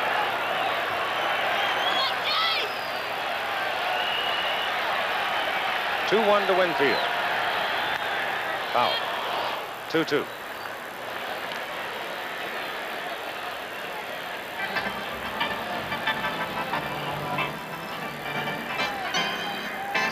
The Dodgers got 3 in the top of this inning. Bert Hooton gives up a double to Randolph to lead the inning. Mumphrey a check swing pop out to the third baseman. Hooton trying to keep the Yankees at bay. If he can get out of this inning, it becomes a big inning for him because he has stopped them in the bottom half of the inning in which his team scored 3.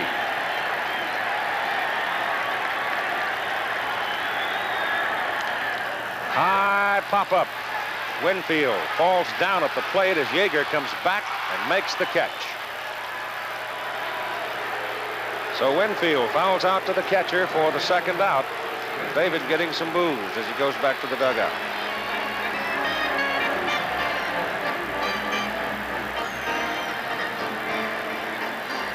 Now Reggie with 2 out.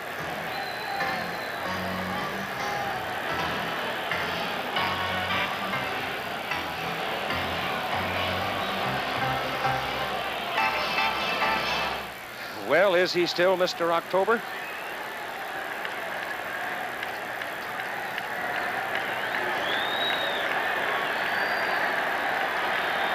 You know he is still dangerous.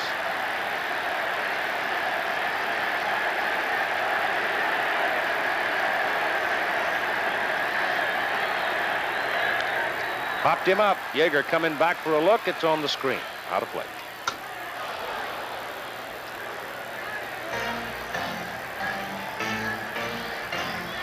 Up and into it.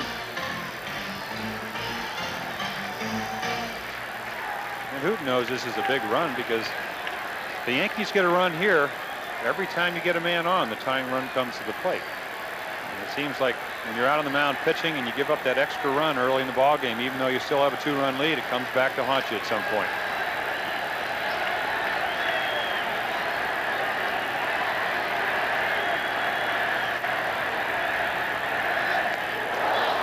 Pitch is inside.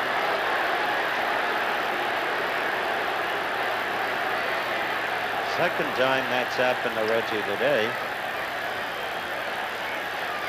Again, not all that close, actually, because you see Yeager never left his crouch. Reach up and take it. But as Jim pointed out earlier, Reggie is stepping into it. That's inside.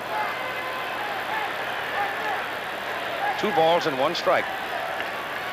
4-1 Dodgers, 2 out. Yankees at bat, bottom of the 5th.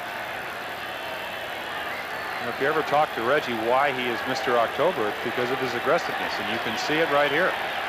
He may strike out, but he's not going to get cheated up there. If he gets a pitch to swing at, it's going to be a pretty hard swing. 3 balls and 1 strike. He hit a fly ball to left field back in the 3rd with 2 on. Bobby Watson, the batter, on deck.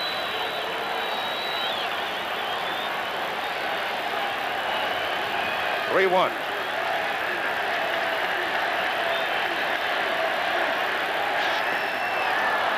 Three-2. Again, you see Hooten getting behind in the count. Has enough self-confidence to throw a 3-1 knuckle curveball. It was a ball, but Reggie chased it. Which I guess illustrates how difficult a pitch it is to hit. Especially when it's grounded. You make a good point there.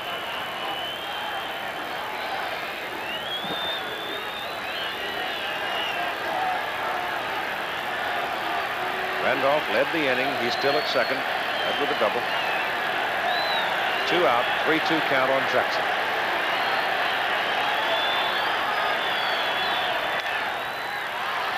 Lopes throws him out.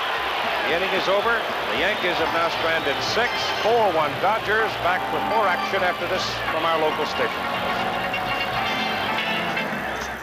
When an orphan mates with an earthling, I'm a mother. Anything can happen and will. You're going to be the prettiest, softest father a kid ever had. Mork and Mindy's baby tomorrow. Then Copper Creek finds a new Marshall. And you thought you were the cutest. On Best of the West. Tomorrow. A bank that's looking forward is always looking for better ways to serve its customers. And here's one of those ways. When you open a Security Pacific Bank tax-free savings account, you'll get a high rate of interest on your savings, and it's tax-free. And you'll also get this 9-function calculator with memory. Free. It's something you can count on now, only from Security Pacific Bank. High interest, tax-free.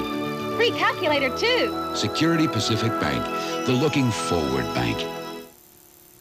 As you can see, the same long-distance call to the same place at the same time doesn't cost the same. Fact is, it can be half as much on MCI, the nation's long-distance phone company. If your long-distance bills are more than $25 a month, make one more call to MCI and start cutting those bills down to size. You haven't been talking too much. You've just been paying too much. Jerry Dunphy here tonight on Eyewitness News. Join us, the World Series station, for a Dodger recap. Post-game interviews from Tony Hernandez in New York, and expert analysis of the game from former Dodger Wes Parker. X-Rated TV, tonight at 11. Ron Davis is the 3rd New York pitcher now, and here's what's happened to him in the World Series. In Game 1, he walked both the batters he faced, went out in the 8th inning.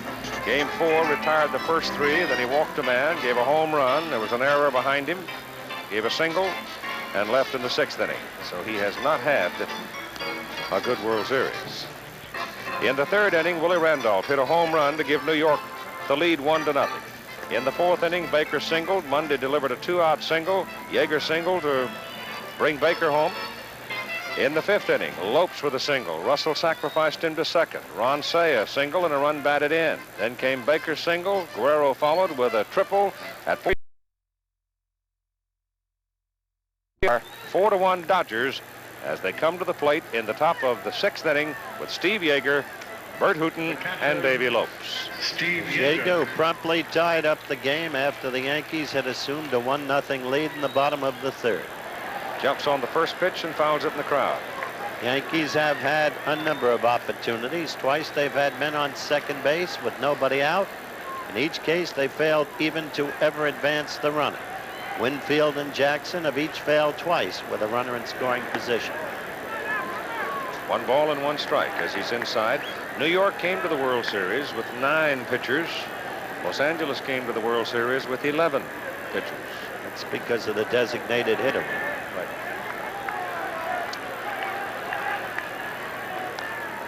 This game is of a pattern with the 3 prior Dodger victories. Once falling behind, they quickly recapture, go ahead, and their pitching is held up. Foul ball.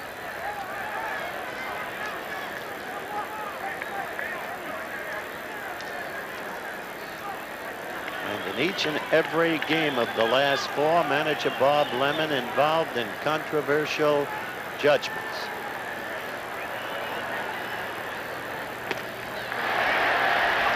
Davis gets Yeager of a 90-mile-an-hour fastball.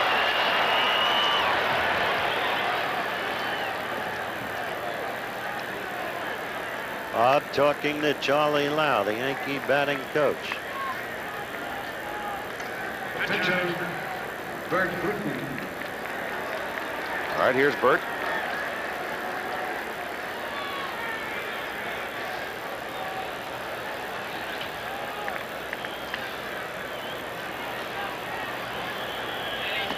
Inside, ball 1.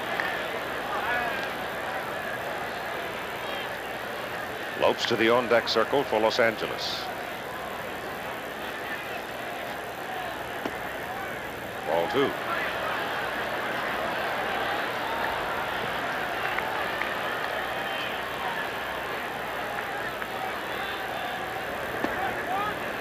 Two and 1.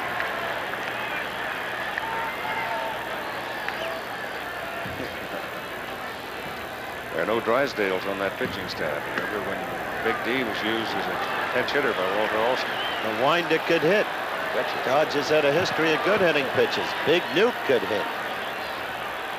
Herb Palika could hit.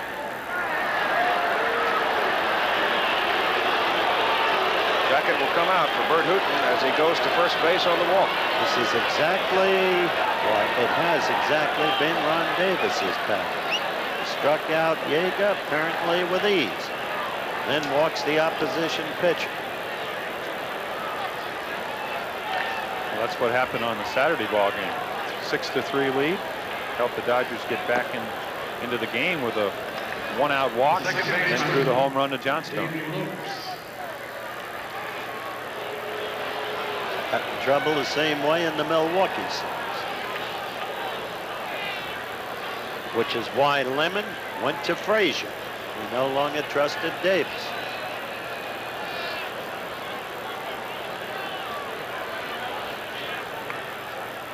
Top of the order for Lopes. Russell at the on-deck circle with 1 out. And the pitcher Hooton on first. Pitch is high.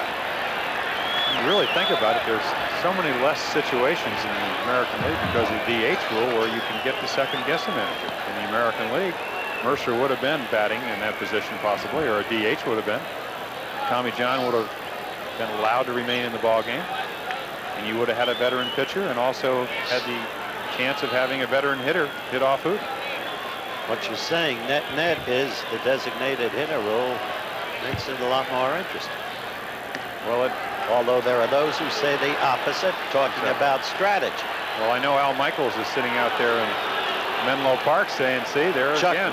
Yes, there again, strategy dictated that Lemon made a move, and as it turned out, it's been the wrong one. Foul ball down the left side, sharply struck. They're chuckling out that way because of the job Bill Walsh is doing with the 49ers.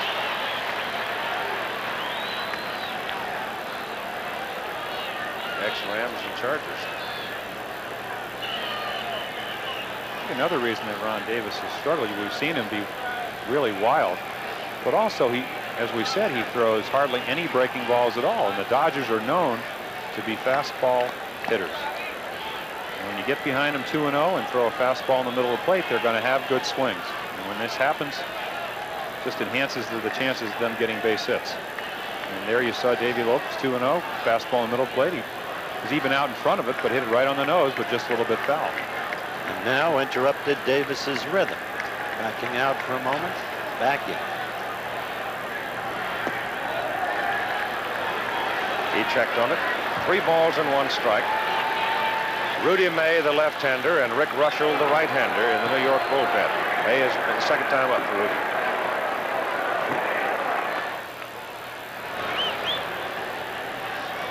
Lopes making Davis wait.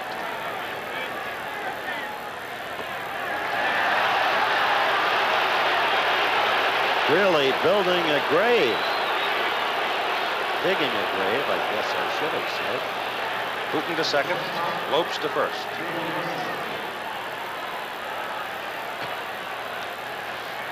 With 1 out, Russell up. Lemon to the mound. Might do it for Davis.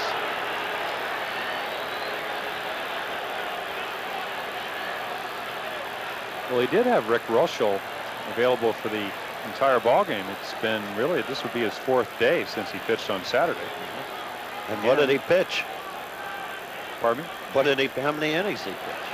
Pitched 3, didn't he? Yes, I mean, this would be a regular term on a four-day rotation. And again, he went with a rookie. Of course, he didn't pitch again in his 3rd consecutive game.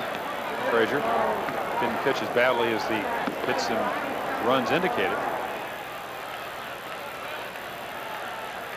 All right, Davis stays. And the pitch to Russell is in there for a strike.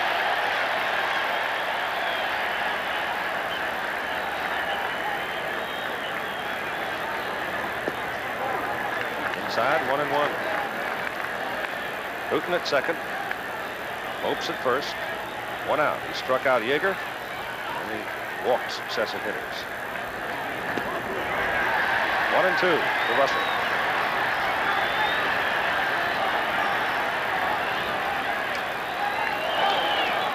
Really a contact hitter, trying to punch it to the right side. Didn't get it.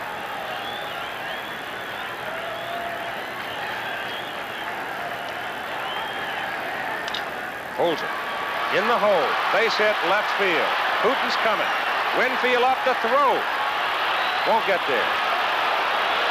5-1 Dodgers.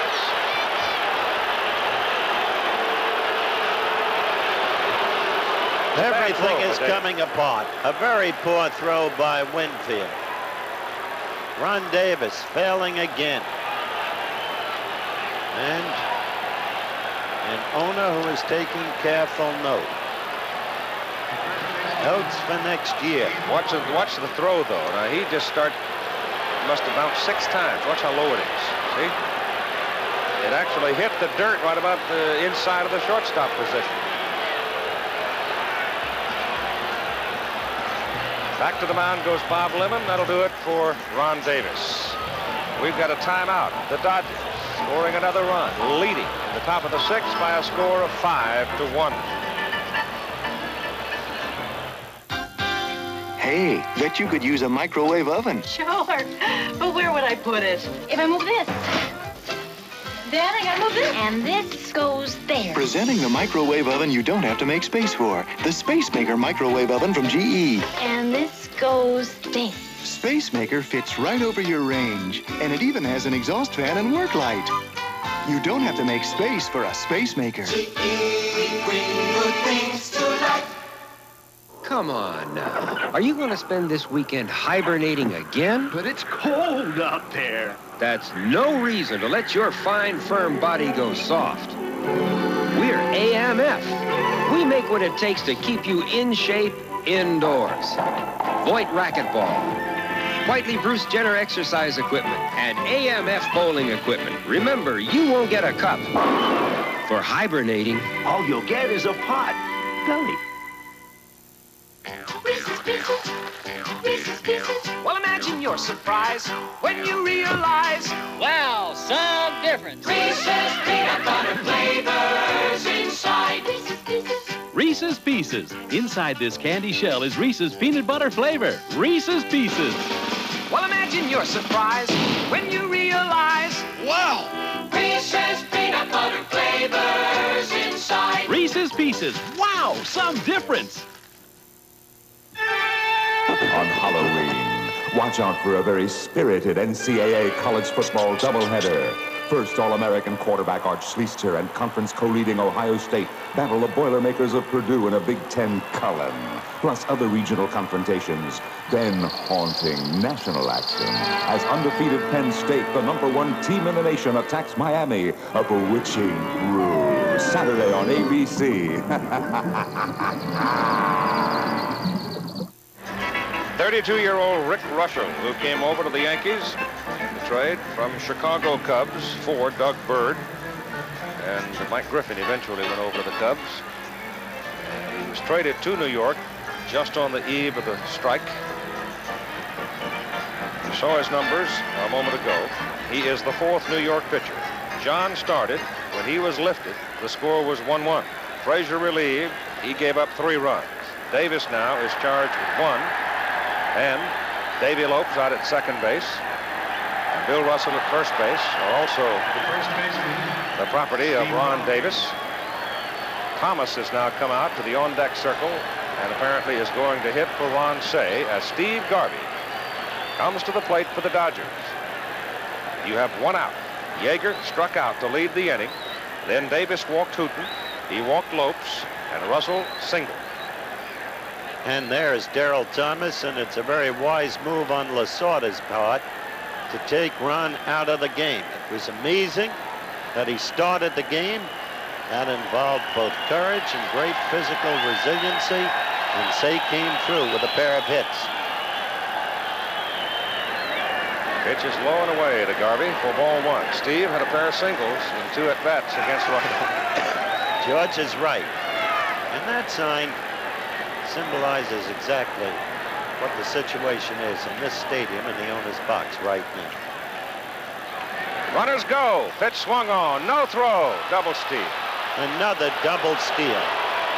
This Yankee performance tonight has become an embarrassment to the owner, who wants everything for the fans of the Yankees. Well, you can't just deliver everything, and it may be that this World Series is proving just that. One has to feel sympathy for Bob Lemon, who's a beautiful man, who's weathered the vicissitudes of life and great personal tragedy very well.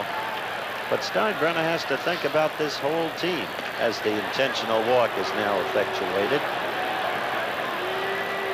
He told me Sunday on Sports Beat that win or lose the series, he would make changes.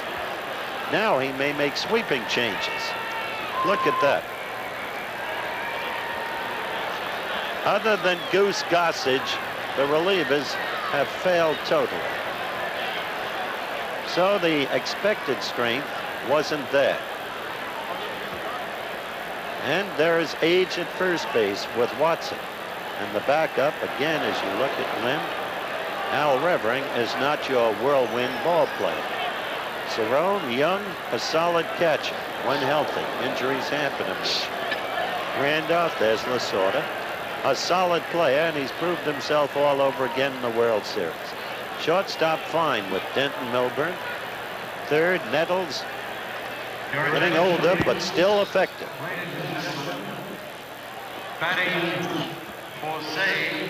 At the same time, when you consider the Dodgers, time is beginning to whittle away at some exactly of their key so. people. This could be the last hurrah for the Dodger team as we see it here and now. As for Winfield, he's had a simply terrible series, but he's a great athlete, and that's a bad series, and that's it. Humphrey is a solid and young player. Reggie's future, candidly uncertain. So there's a lot that's going to happen with this Yankee team. The bases are loaded behind Russell now, with only 1 out, and Darrell Thomas steps in from the left side and bunts it foul. Had a little safety squeeze going. Hopes was about 4 strides off the bag at third.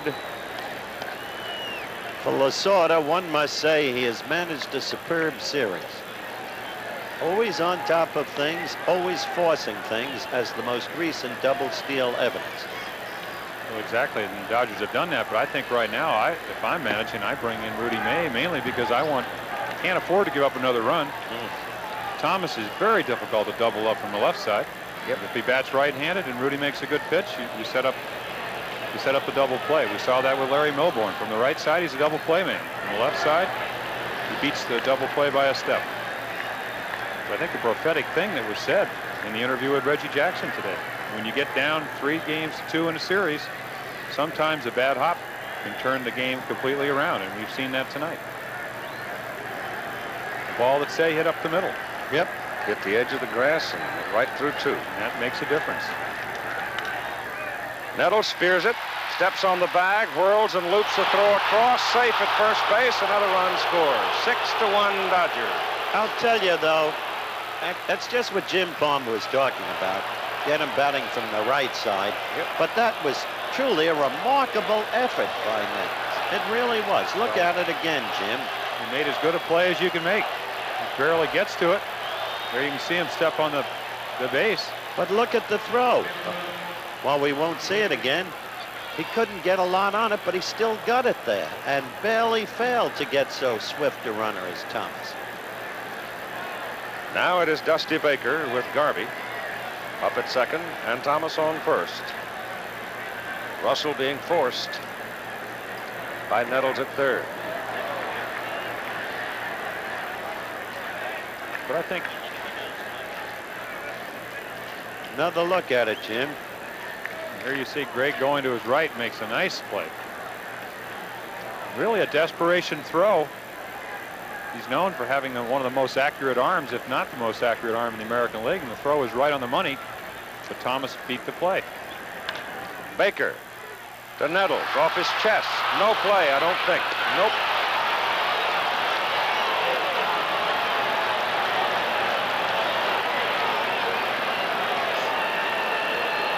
The bases are loaded again with 2 out for Los Angeles. 6-1 Dodgers lead. They scored 1 in the 4th, 3 in the 5th, 2 here in the 6th. Another look at it at third. The ball comes skittering up, hits him right in the chest. And it's an error on Nettles. In the last analysis, too, Keith, analyzing it out, Dodger pitching has proved to be stronger than Yankee pitching. That's a foul ball. Wouldn't you agree? Yes, sir. I would indeed. Mr. Pitcher, wouldn't you? Most definitely. Saw Royce come along and struggle early. Pitched a Nashville game. As Garvey at third. Thomas at second. Baker at first. 2 runs are in. 2 out. Guerrero, who had a 2-run triple in the 5th inning, is at the plate.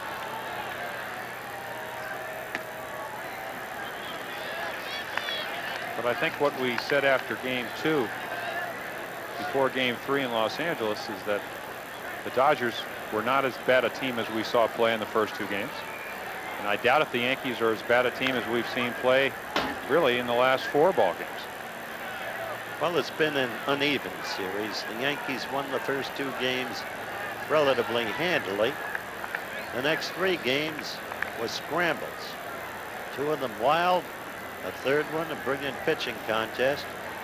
And this game appears at this moment to be an embarrassment to the Yankee tradition. Ball is lifted out into left center field. Mumphrey can't get it. Garvey scores. Here comes Thomas to the plate. The throw to third, not in time. Doubled Guerrero. 2 runs are in.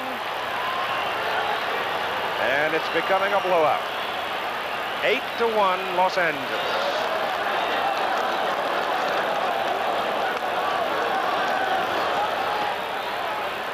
And here you see the pitch up in the strike zone. Guerrero doesn't hit it that well. Mumphrey is a little bit hesitant. Plays it on 1 hop.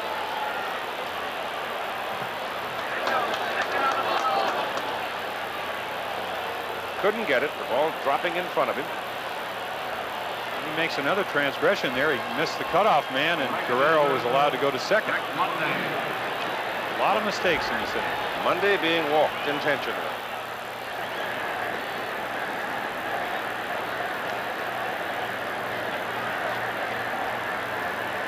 Baker at third, Guerrero at second.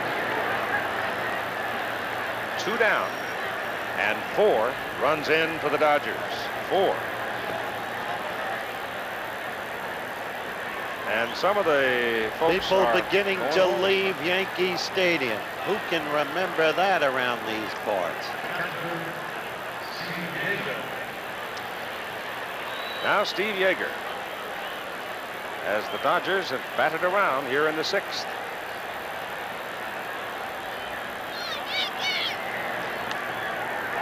Steve fouls it away. He struck out against Davis to lead this inning.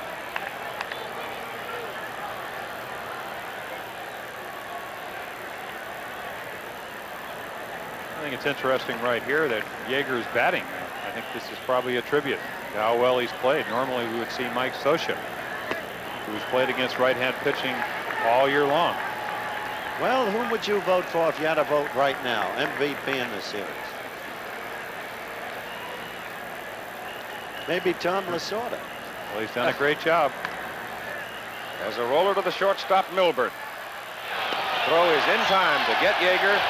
And the Dodgers are finally retired, but they have a big inning. 1 in the 4th, 3 in the 5th, 4 more in the 6th. The Los Angeles leads it 8-1. You deserve a break today. Hey, what's this all about? It's the You Deserve a Break Today game. Hey, top prize, $300,000 cash money, over 45 million prizes. What? That's $500,000 possible winners every day. Oh, catch these instant prizes. Big Mac fries. Up to $100,000. 30,000 possible winners every hour. Trips to Rio, The Bahamas. 500 possible winners every minute. 9 possible winners every second. Come in and play today. Oh, a once-in-a-lifetime play. But I've got an instant replay forever on my RCA convertible video recorder. It's really 2 VCRs in one. It records my TV favorites, and it converts to a portable home movie outfit. So I can record Moose's big plays, too. The RCA convertible. 2 VCRs are better than one. No one gives you more VCR than RCA. In just a jiffy, I can help make your GM car run cleaner, run longer, and save gasoline. How, Mr. Goodrich? Well, maybe it's time for a new set of genuine GM filters. To clean the oil, to clean the gasoline, to clean the 10,000 gallons of air your engine mixes with every gallon of gas. Tall order. And there's still time to check your wipers. Keep that great GM feeling. That was fast, Mr. Goodrich. With genuine GM parts. Darrell Thomas goes in at third base. Ron Cey out of the game after certainly accomplishing something of a miracle. Dusty Baker is now in left field where he has been for the night. But the changes are that Guerrero moves over to right while this man, Landreau, goes in to play center. Kenny Landreau, who played center field most of the 2 seasons for Los Angeles. And he, of course, was with the Minnesota Twins and put in quite a bit of service in center field here in this ballpark, so he knows it quite well.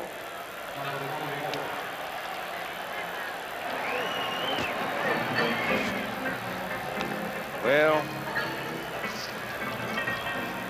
there will be a lot of punching and jabbing unless there is a terribly dramatic turnaround in this ball game.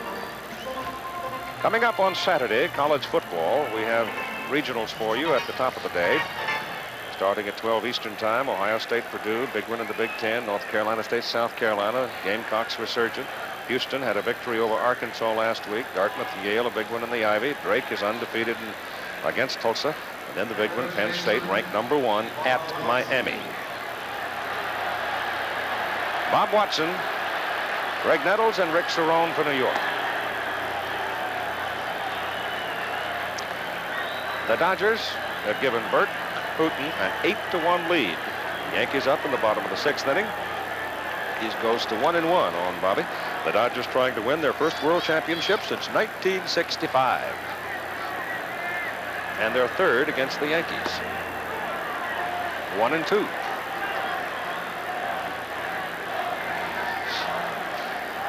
From here on to the finish of this ball game, if Hooton gets in trouble, it will be Staff warming up. The only man that might not be told to crank up would be Fernando.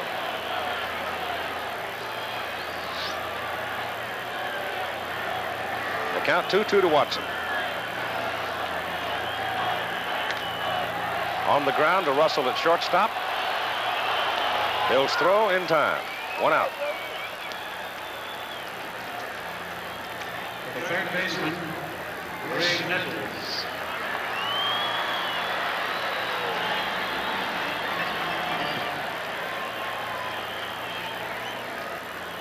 Nettles pulled his double into the right field corner.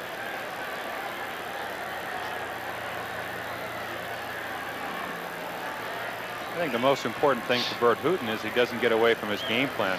Just because the score is 8-1 doesn't mean you're just going to throw fastballs and not go with what is your best pitch. And on Watson, he got ahead in the count, ended up getting him to hit a knuckle curveball to shortstop. So a lot of times you have a tendency to challenge the hitters more than you should. And he pops Nettles up on the left side. Looks like it'll drift out of play. Does. The aisles are filled as people leave.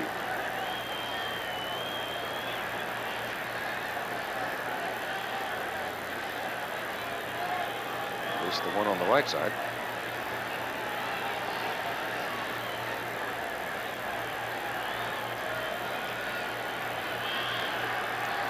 One to Nettles. The right center, base hit. Greg has 2 hits, sore hand and all. Yankee dugout looks like it's shocked, doesn't it? Stunned. A proud man wearing a proud uniform with a proud tradition. And all that pride has been knocked out tonight.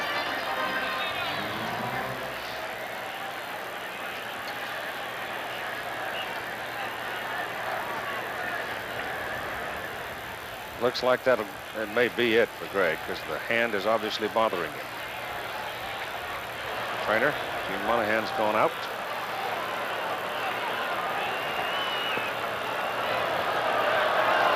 He'll leave the game. Well, if indeed he has a hairline fracture, Jim, it was remarkable that he got the 2 hits he did.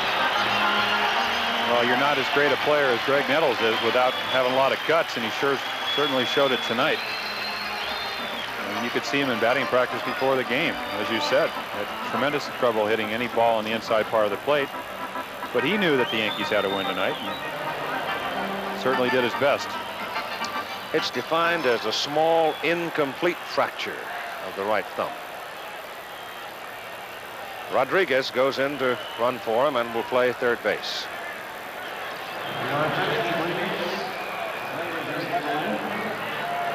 Running for Nettles, number 27, Aurelio Rodriguez. The batter is Rick Cerrone. And the pitch misses. First ball 1. Yankees at bat in the bottom of the 6th, and the Dodgers leading 8-1.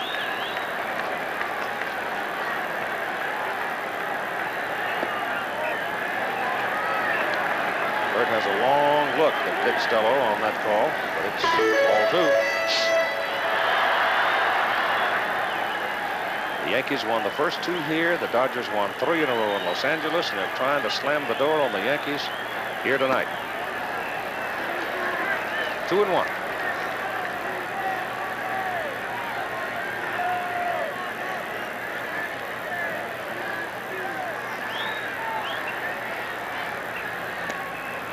Two and 2.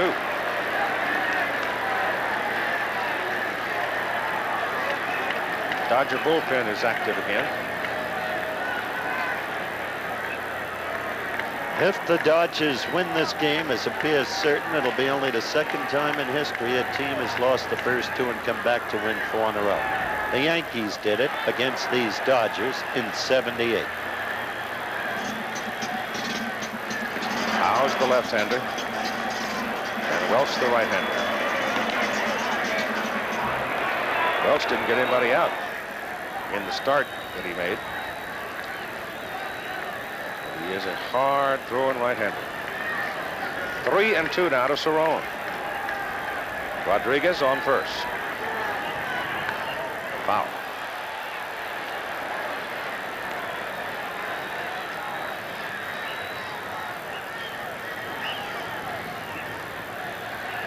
Something is going to have to happen very big, and I mean big, to wake up the Yankees, shocked by the Dodger outburst at the top of the inning.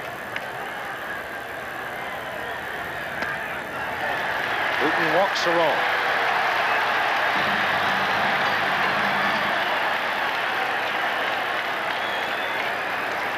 The shortstop, Bert Hooten has now thrown 100 pitches. You have 1 out and 2 on in the bottom of the 6th inning.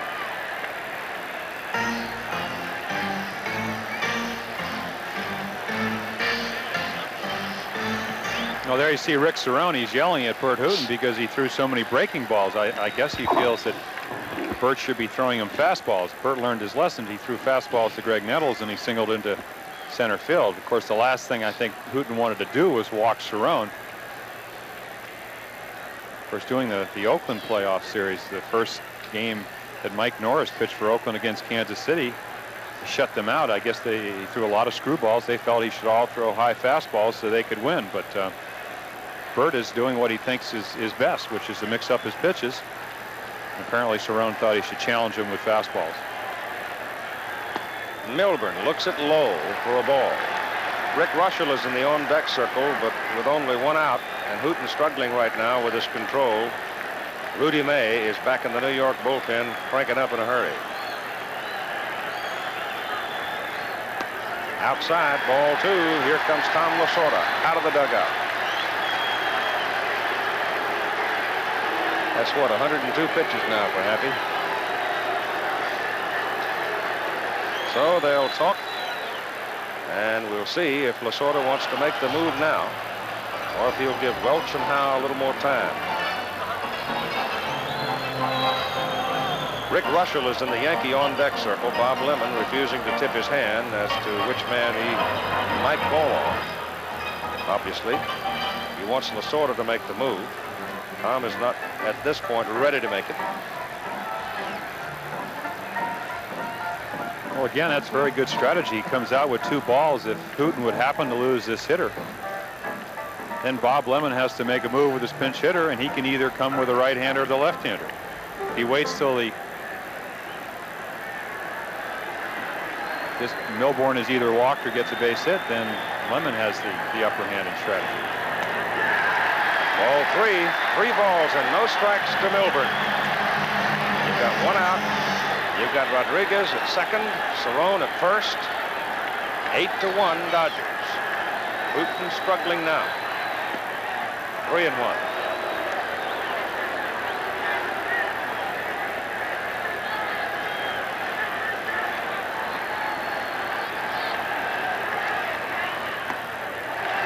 Walked in, the bases are loaded.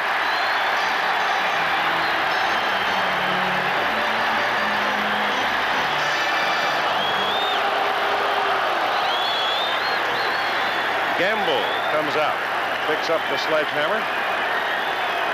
And if Tommy's doing his job, he would wait till Oscar's announced. He is announced. So Gamble is official, and Tom Lasorda will make a pitching change. 8-1 timeout on the field. Happy birthday! Oh, my goodness! Make way here. Hot cake, hot cake. Hey, everybody. Here comes your present. There you are. Happy birthday. Big spender. Oh, je suis belle. Good-looking pig. I've seen better. With a one-step, you can see your pictures before the candles go out. Cake looks great. Yeah, but don't cut it. Why? It's rented. Rented? Well, rent yourself another pig and give me my picture. Polaroid means fun. With a one-step. Holiday Inn. Welcome to our people-pleasing place. That the Holiday Inn East, the Holiday Inn West, the Midtown? The one by United Industries. The one by the headquarters or the plant? The headquarters. We offer you a choice of the most popular locations.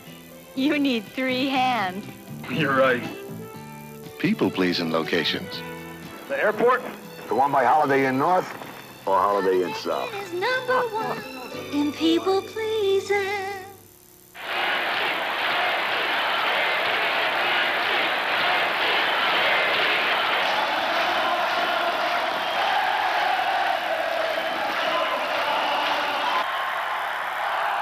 Whoever wants to know the heart and mind of America had better learn baseball.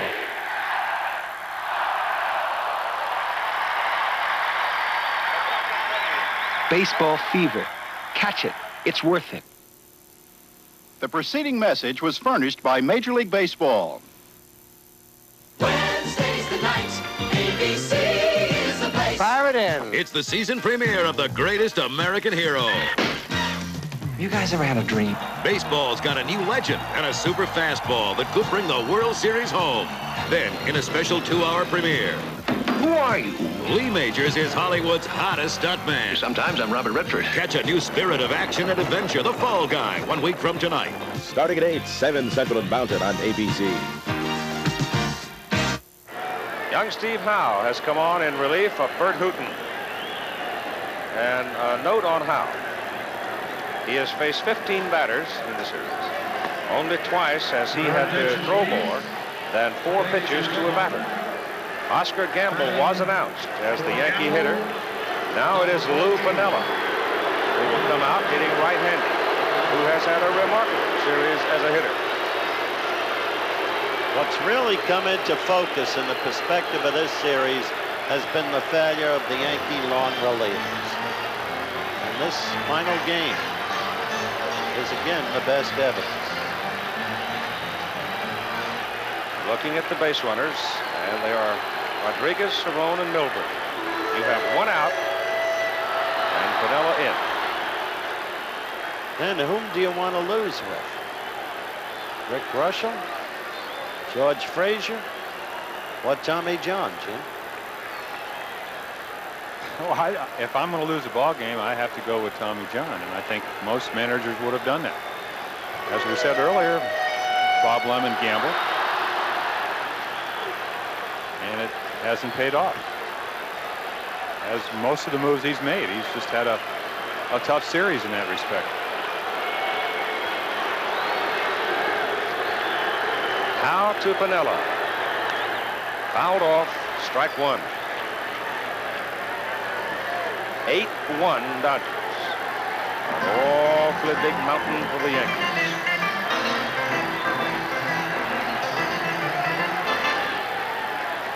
Piniella turned and yelled something into the Dodger dugout.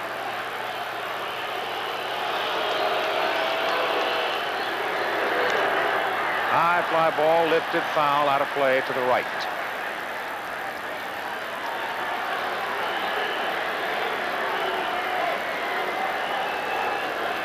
You can see he has, as I said, had a most productive postseason. Forster and Welch in the Dodger bullpen now. 2 strikes on Lou Piniella.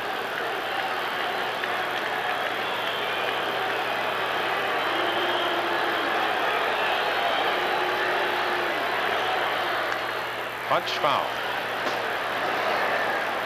Howe's throwing him strikes, and he's fouling them all.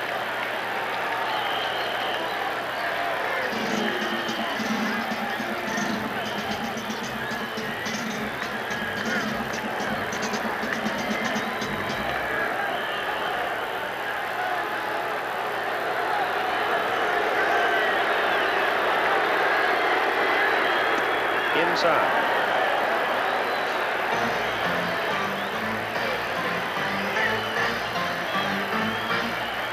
Base hit figures to deliver 2 for New York.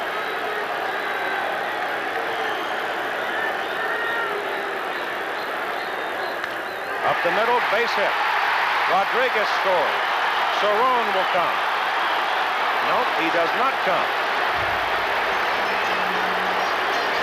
Took the big turn, and Joe Altobelli, the third base coach, flagged him down. Bases are still loaded. Here you see a fastball in the middle of the plate. Pinella, as he's done all series, goes with the pitch and just wraps it up the middle. Completely professional batsman. Not too good a base running, Howard. There is no way that Kenny Landreau is coming up and throwing that ball to home plate, because if you do that and you make a bad throw, you allow 2 other runners to get into scoring position. Don't understand stopping the man at third. Nope. And I can understand some sense of, I guess, restraint, but that's what happens when you're really down. You begin to play tentatively, afraid to make one single mistake in any direction. Willie Randolph, big night for Willie, a double and a home run and a walk. 2 balls and no strikes for Randolph. Now the Yankee home folks take a little heart. Bases are loaded, and Ron Peronoski, the Dodger pitching coach, on the way to the mound to talk to young Steve Howe. But the one, I think, important thing that Tommy Lasorda has done, and there you see Terry Forrester, the left-hander, and Bob Welch, the right-hander, is gotten Oscar Gamble out of the game. And they've also used Bobby Mercer. They don't have the left-handed power that they would normally have on their bench.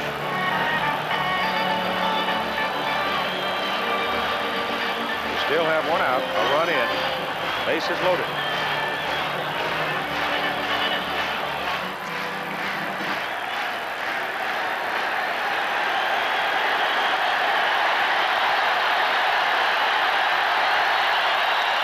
Ball is hit to the right. Guerrero flags it down. Runner tags from third and does not come. Good throw by Guerrero.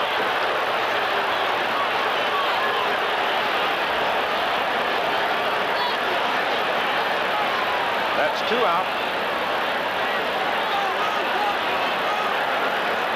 I think Lou is a little upset because the man didn't come from third.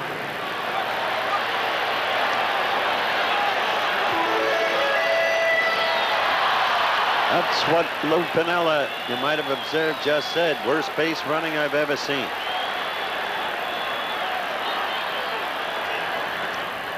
Humphrey hitting from the right side, takes ball 1. Well, if there ever was a statistic kept for the worst base running in 4 consecutive games, I think the Yankees would qualify.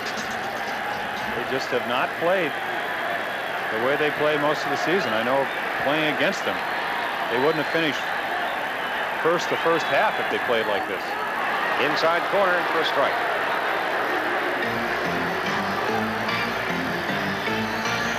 Tentative. Very tentative.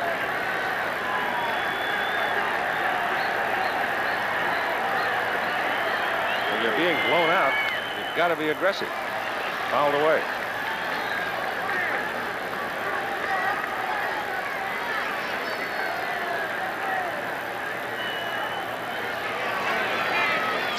Cynthia now.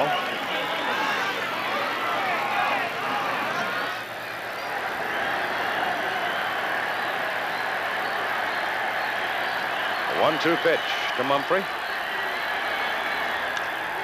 Loop to right. Guerrero makes the catch. The Yankees leave the bases full. And so after 6 innings, in game number 6, 8-2 Dodgers. Back with more after this from our local stations. Tomorrow, the season premiere of Barney Miller. Is it true that Sergeant Wojo Howitz is going to be a father? And Wojo gets hit with a paternity suit. I'm sterile. You're so big. And Jim becomes a network program executive. When do you finally stand up and assert yourself? August! Taxi! No bank or savings and loan can pay you more interest or save you more taxes on a new 1-year tax saver certificate than Wells Fargo. And none offers you the financial counsel of your own Wells Fargo personal banker. Maximum tax benefit, maximum interest. A personal banker to help you make the most of both. Only Wells Fargo delivers it all. Now, a nice cup of coffee, please. down from the hills, cha-cha-cha, with the very freshest coffee beans, cha-cha-cha, cha-cha-cha, coffee beans, cha-cha-cha, coffee beans, cha-cha-cha, coffee beans. Spectacular. Western Airlines, the only way to fly.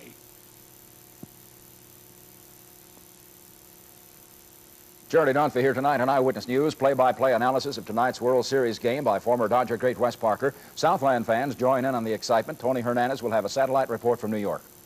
X-rated TV tonight at 11.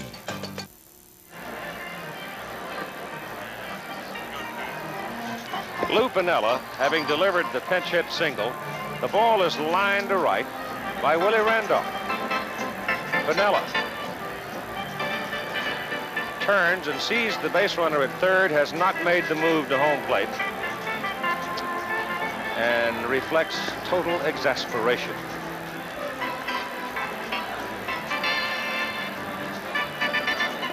Rudy May now comes on to pitch for New York, and he is the 5th pitcher in the ball game.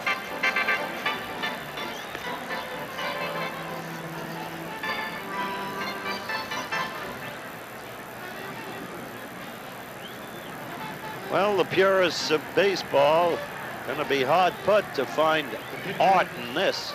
Steve Howell. If you want the truth. Steve Howell will bat. Having come in from the bullpen and did his job.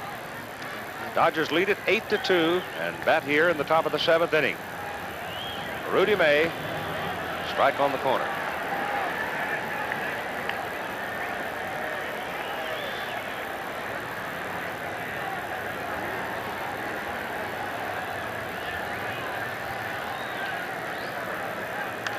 Fouled away, and it's 2 strikes on the Dodger pitcher, Steve Howell. Then it'll be the top of the order, Lopes and Russell.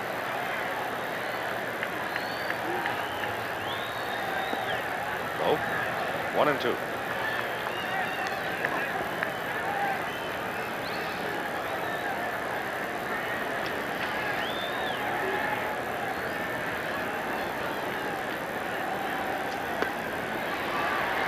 Steve's gone. Strike out for May. 1 out, and Lopes will come. The Dodgers in the 5-game series against Houston, down 0-2 to win 3 in a row at home. Back to the wall.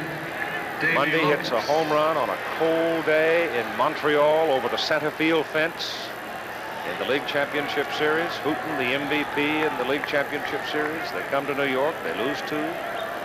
Now they are on the verge of winning their first World Championship since 1965.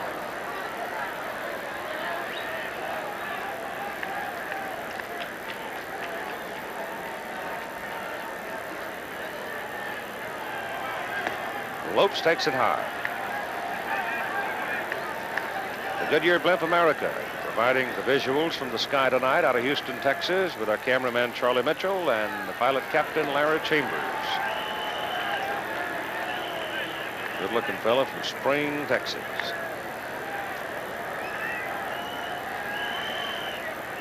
May at 2-0 to Lopes. Comes inside to make it 3 balls and no strikes.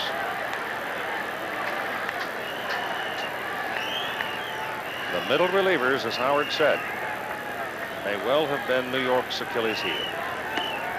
Ball 4.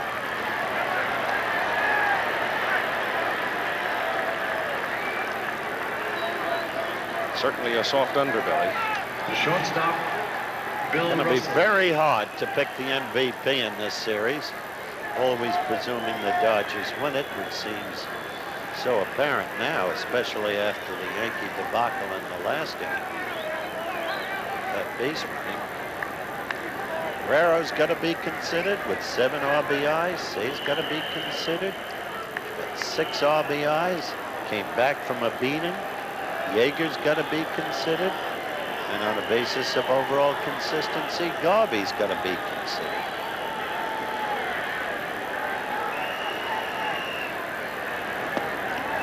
Russell looks at low.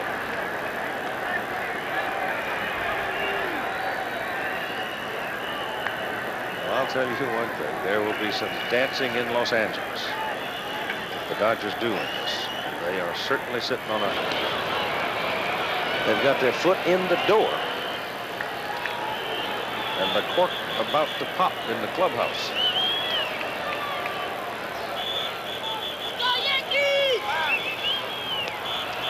May playing catch with Watson with Lopes on first base. One out. Garvey on deck. And a 1-ball count on Bill Russell. 2 balls.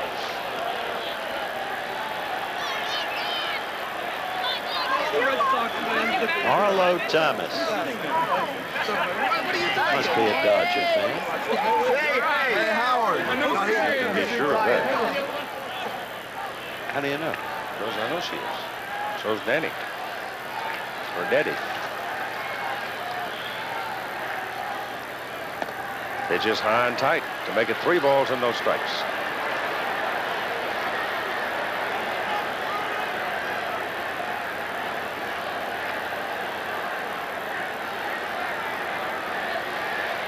It has become a laborious evening for the Yankees.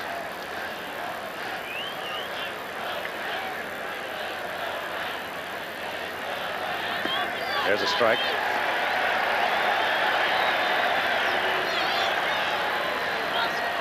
More activity in the New York bullpen.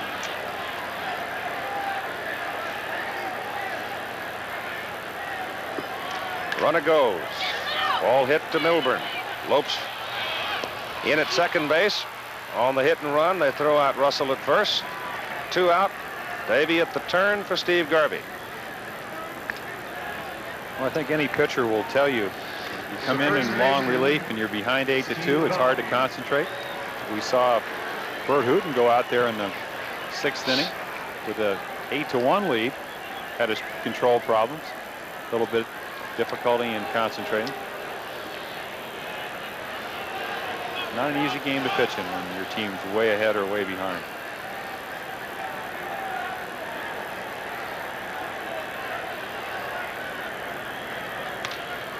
High in the air to center. Humphrey. Inning is over. In the middle of the 7th, Los Angeles 8, New York 2.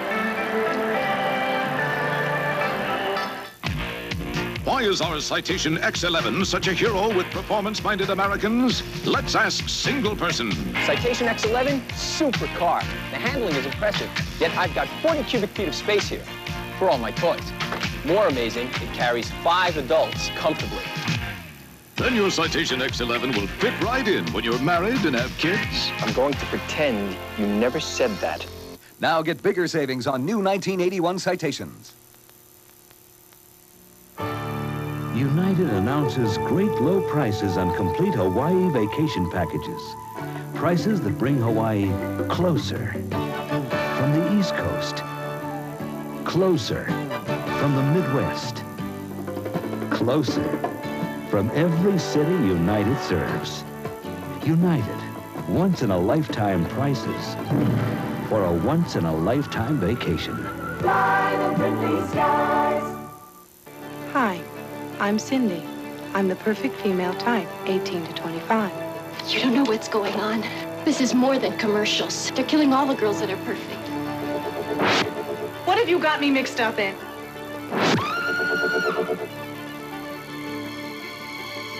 If looks could kill. Looker. Rated PG. Starts Friday. Check newspaper for a theater near you. All Sabre certificates are 1 month old. How successful is the program? Plus, how the president won Senate approval of the AWAC sale. Tomorrow, watch ABC's World News Tonight. There is a good deal of the story right there in this World Series.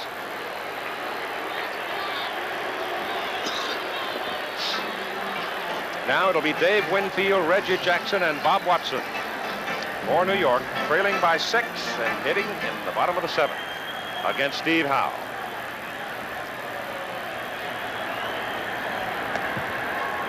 And it's ball 1 to Winfield.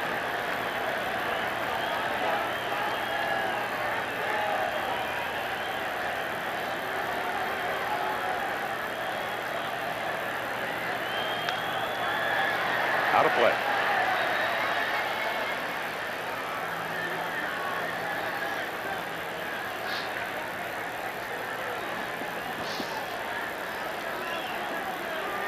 ABC News Nightline. I'm sure most of you have heard that the Senate vote swung today in the president's favor.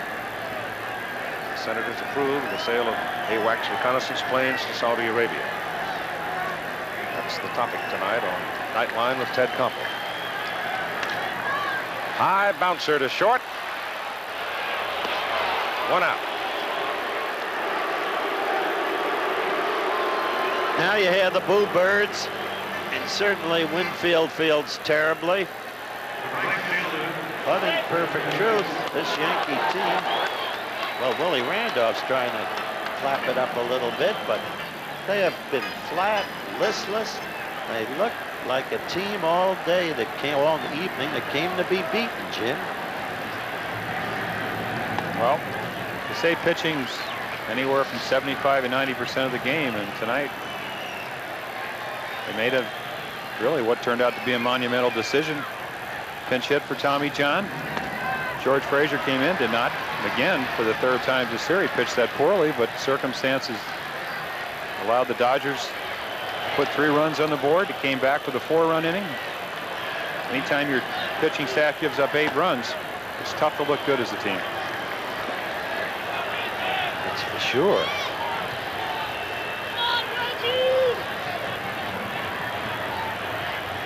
Howe has Jackson at 1 and 2.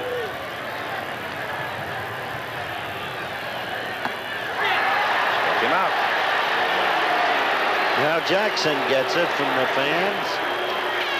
Might be the last time you'll see Reggie in a Yankee uniform.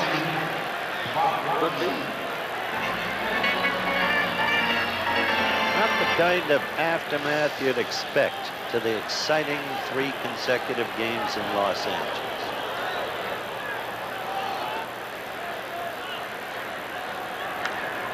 Bob Watson fouls it away. Well, I'll tell you, you get into a street fight with these Dodgers with the speed they have and the power they have. And if you don't have good pitching, and Houston has good pitching, and Houston couldn't beat them. They couldn't put them down. Interesting you mentioned Houston. Before the game, let's watch this. To Russell at shortstop.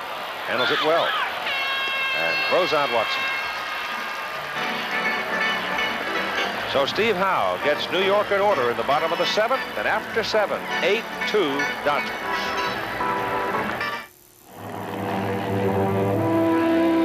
Control 6 to base. Looks like this big old hole in the ground is going to be safe for the night. Over.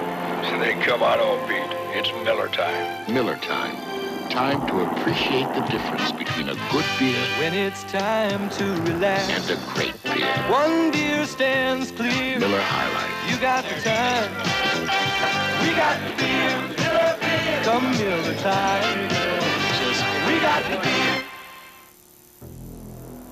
People trust Seiko technology for bold sports watches that perform brilliantly, even 100 meters beneath the sea.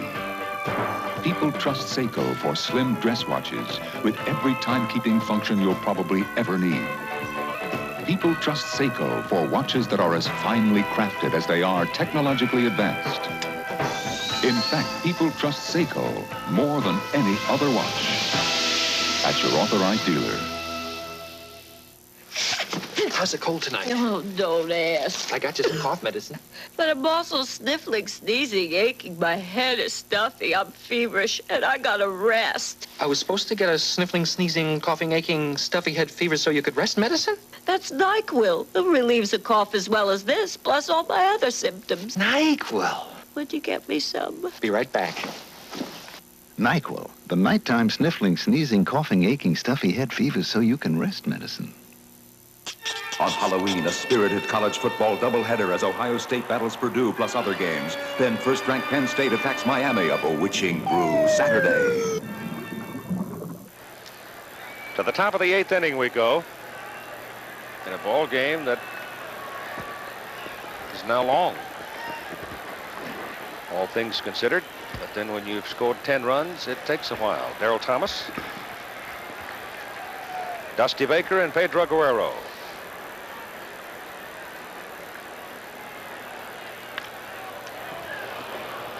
Randolph, one out. Left fielder, Dusty Baker. You can see Stands that half empty now. People pouring out by the droves. Dusty Baker popped him up for Randolph. 2 out. The right fielder, Pedro Guerrero. So Rudy May summoned out of the pen as the 5th New York pitcher.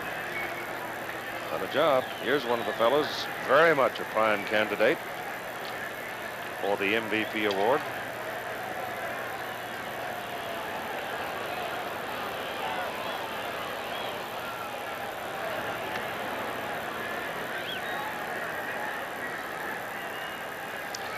Bit slow to get started, but once he got his engine running, he's been tough. Fine-looking young hitter.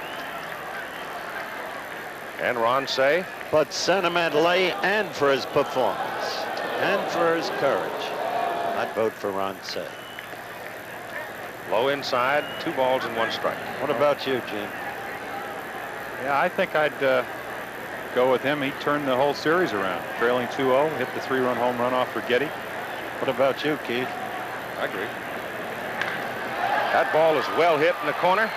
Winfield loping over, and it's in the seats. It's a home run. Well, Pedro Guerrero. Will there be some call for a second ballot here? Might have to take another look.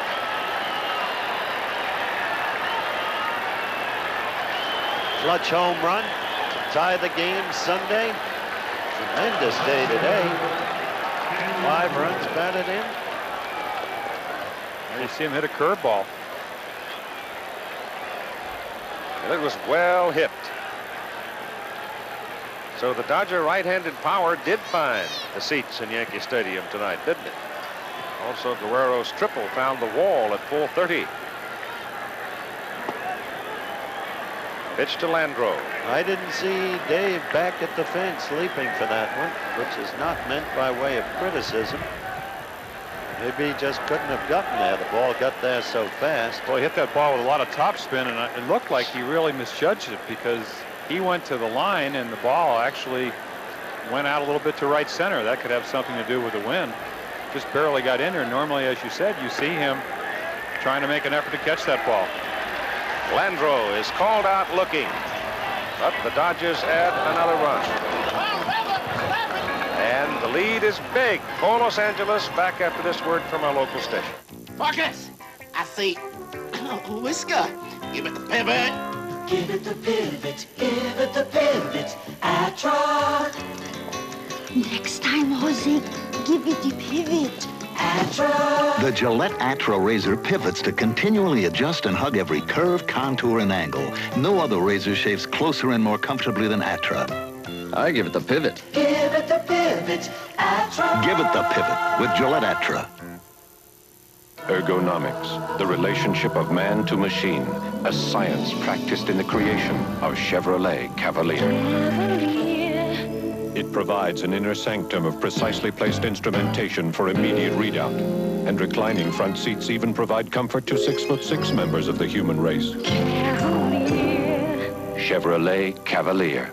Mastery of mind over matter. Now get bigger savings with even lower 12.9% financing. Friday, a 3-hour music event, American Bandstand's 30th anniversary special. I found a perfect 10, but I still love my perfect 4. Dunlop Generation 4. America's most advanced radio. Should be a lasting relationship. I listen to a lot of beats, but listening to KFI certainly has developed my ear for hit music. Now you can get the Carl's Jr. award-winning California roast beef sandwich plus a bag of fries and regular soft drink for just $1.99. That's an award-winning deal. X-rated TV tonight at 11.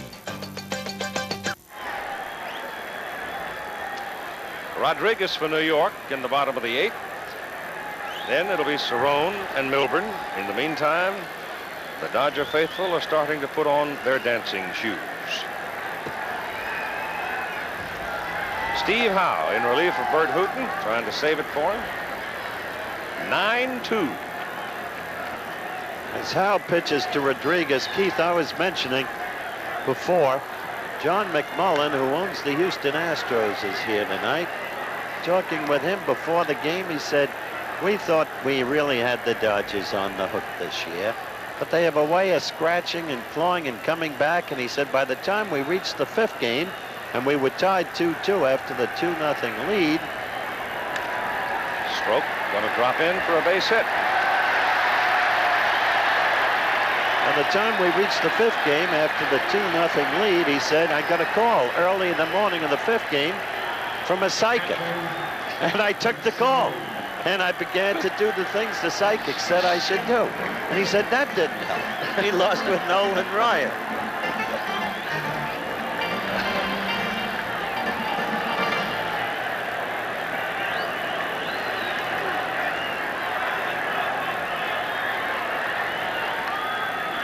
That's foul back by Cerrone. Pedro Guerrero has stepped into some pretty fancy company in World Series history with his 5 runs batted in this game. How about Messrs. Lazzeri, Dickey, and Kluszewski? Big clue.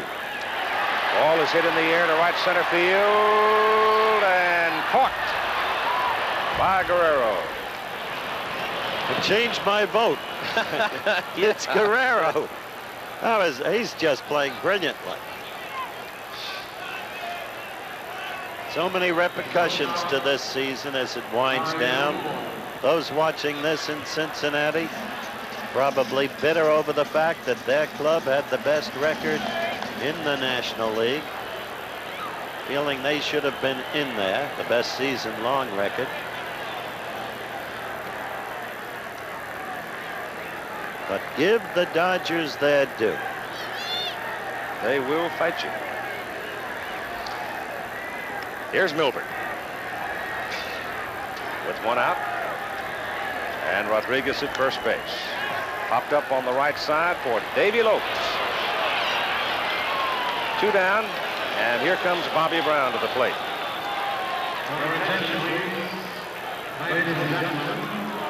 That young man won't have a happy memory of this series.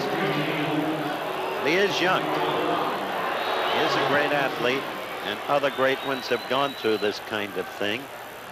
Referring to these 2 teams, I remember when Gil Hodges didn't get a hit 20 times at bat or more. It was an horrendous series for the late Mr. Hodges. He came out of it. Go back to 1971 when we played the Pirates. Willie Stargell was one of those streaks where just could not hit the ball. And you go back to 1979, and who was the dominant player of that World Series? Right. Willie Stargell. Willie Stargell, very good analogy.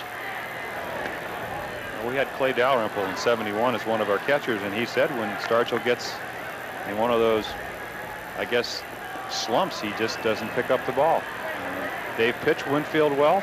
He's helped him out by being very impatient, but I'm sure he'll have another chance sometime. Brown swinging a miss for 1-2 count.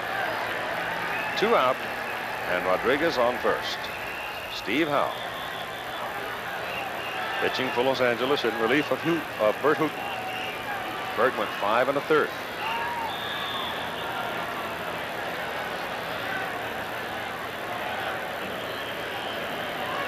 Bert's going to come out of the series at 1-1.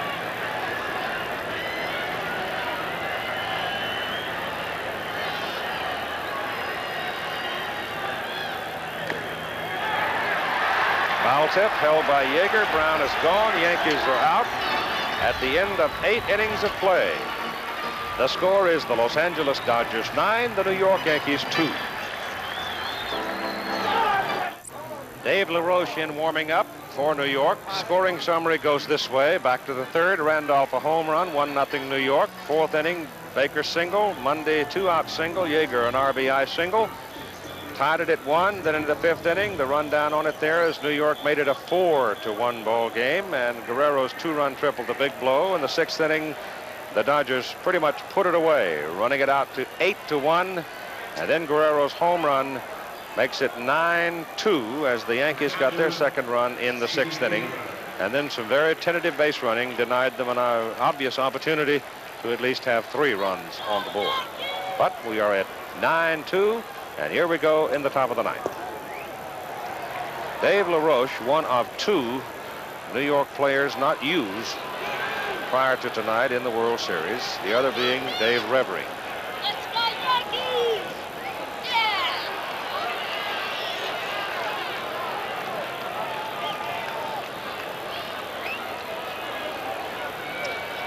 Rick Cerone being stung, foul tip.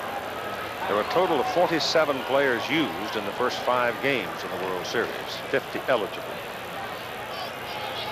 The one Dodger has not been used is Alejandro. Oh, there's the blooper from LaRoche.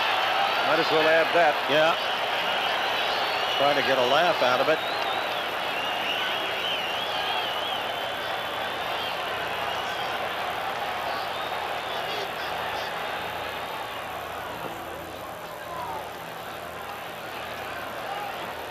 Who threw that blooper pitch in the old days? Rip Sewell or? Yep, threw it. Rip Sewell. Yep. Did Williams hit the home run in the All-Star game off it, or do you recall that? Yeah. Yeager fouls it away. Ted belted it. I think it was in Tiger Stadium in '41, I believe. He had a tremendous All-Star.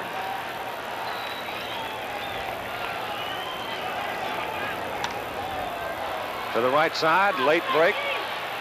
But the catch is made by Reggie.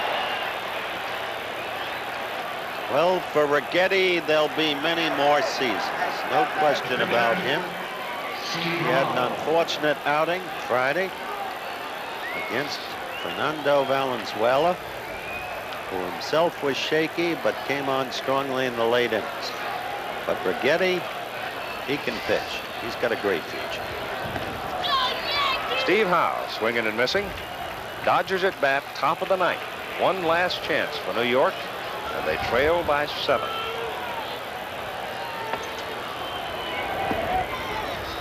Two strikes.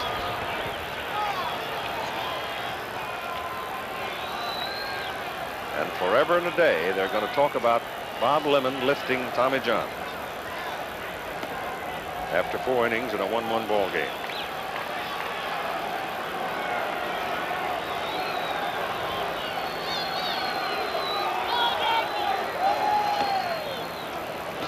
Two balls and 2 strikes to Steve now.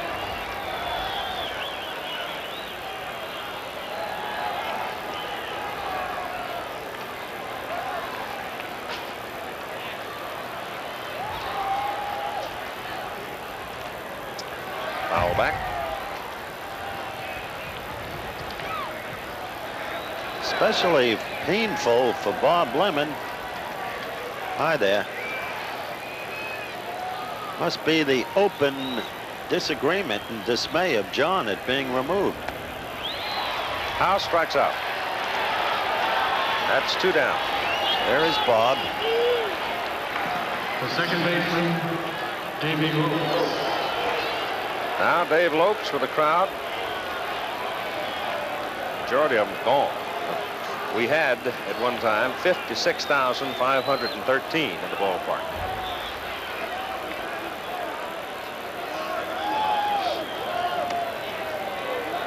With 2 away, Davey takes Hine away for ball 1. I doubt there are 20,000 here now. The Yankees will have Randolph, Mumphrey, Winfield. The 4th man would be Jackson in the bottom of the 9th inning. 1-1 to Davey.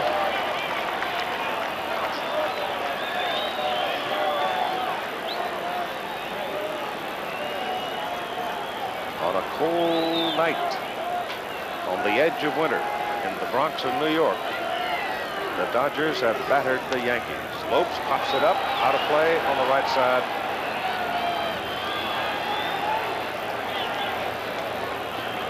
And the count is 1-2 now on Davy.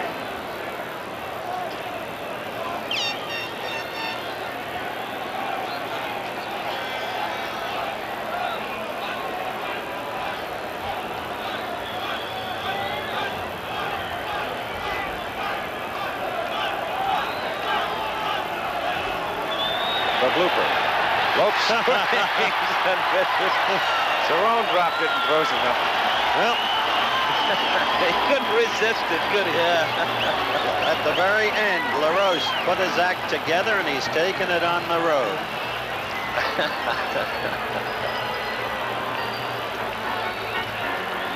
He gets the Dodgers in order in the top of the ninth. One last gasp remaining for the Yankees.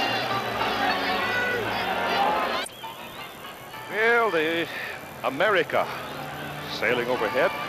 Barry Chambers flying her. Charlie Mitchell giving you the picture. And here we'll go as young Steve Howe is going to try to set the Yankees down, and then the Dodgers are going to have, how shall I say this, a heck of a party. Well, I don't think Tommy, excuse me, Lasorda can eat too much. I had lunch with him today, and he had a Frankfurter omelet. And I don't think it's set. Omelet? Yeah, I never heard of it before. Just warm it up, and I don't think it's set too well. Undoubtedly, a Dodger dog. Digestive system. Willie Randolph with a home run and a double tonight. Well, there's an old baseball phrase you're kind of reserved for games like this, 9 in the 9th. And that's about what it's going to take to win. Kind of always jokingly say that on the bench. But it's happened before. Well, it's a left-hander and a right-hander in the Los Angeles bullpen. I would imagine that's Messrs. Forster and Welch.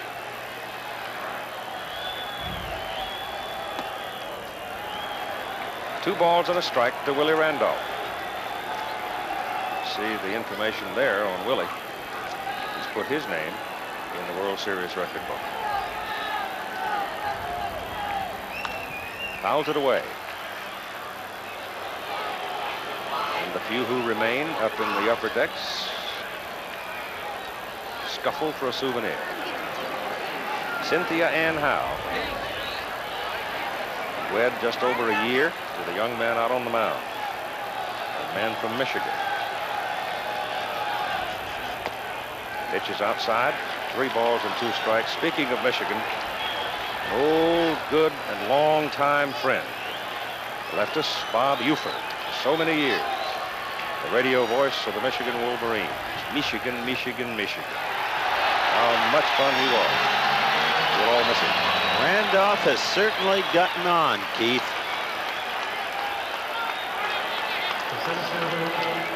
Jerry Montgomery.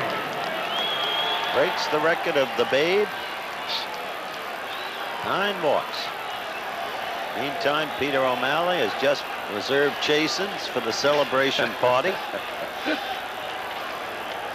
They drew over $2 million in a short season. There's a strike to Mumphrey. And Jim Palmer's rooting for 9 in the 9th. If there had not been a strike, I don't think there's any question the Dodgers would have gone over $3 million again in attendance. Might have broken their own record. Not only that, they have the oil rights under the land. Well, I know you New Yorkers still chafe some at Walter's decision. However, those of us in the West have enjoyed them, and he did make a heck of a deal.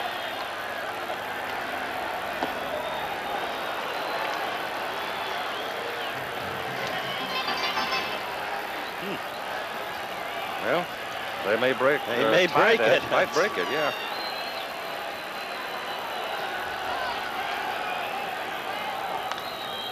Fouled out of play.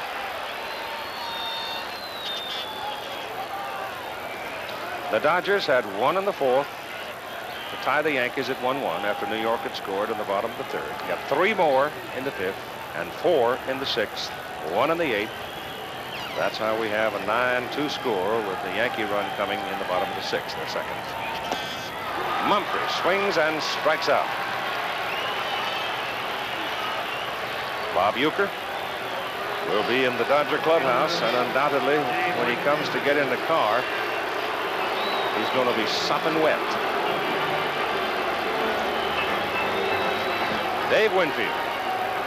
All the frustration of the remaining Yankee fans here comes out against Dave Winfield.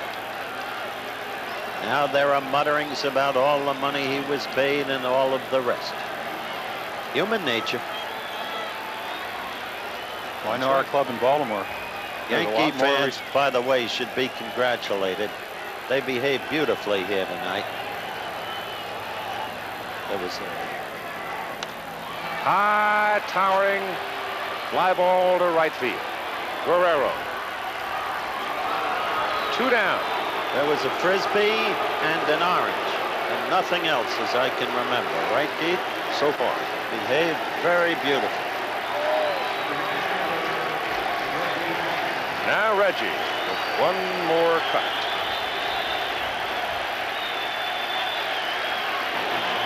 Fans are chanting Reggie. Those relative few are still here, perhaps remembering all the heroics and sensing that, look at them, that this is the last time, or could be.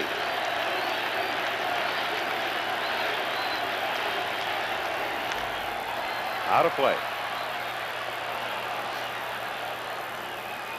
And Reggie, with an instinct, a flair for the dramatic, undoubtedly aware of the very same possibility.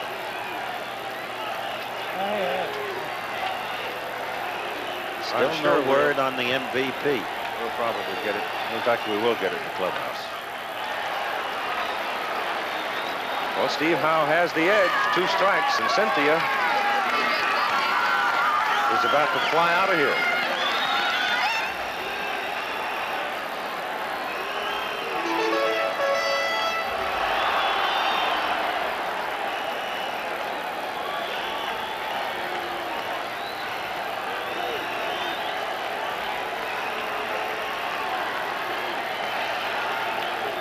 Two-strike pitch to Jackson.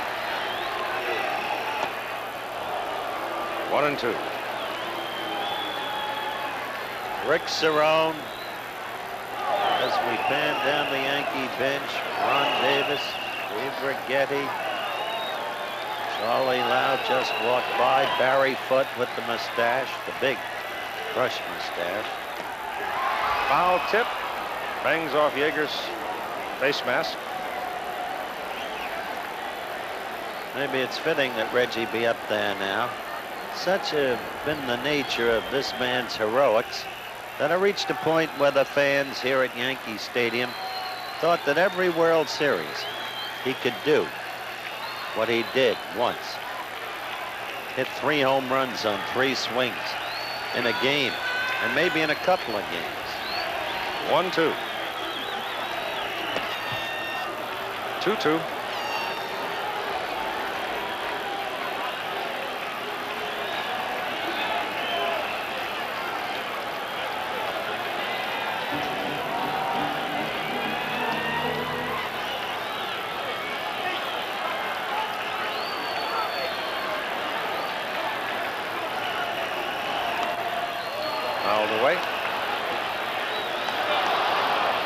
It's a 9-2 ball game. Steve Howe in his early 20s. Reggie Jackson in his middle 30s. Will not yield.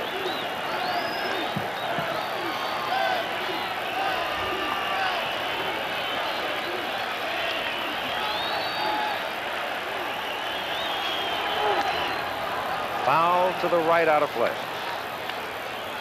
5 years he's been a Yankee. Years of turbulence, squabbles with Martin, squabbles with the owner, George Steinbrenner, but somehow always with the capacity to come through. This year, a great decline in his batting average, and finally the greatest struggle of all, the struggle with himself. The struggle with self-doubt, the struggle with worry. Was it to be all over for him? And now this. 2-2 with 2 out in the bottom of the 9th.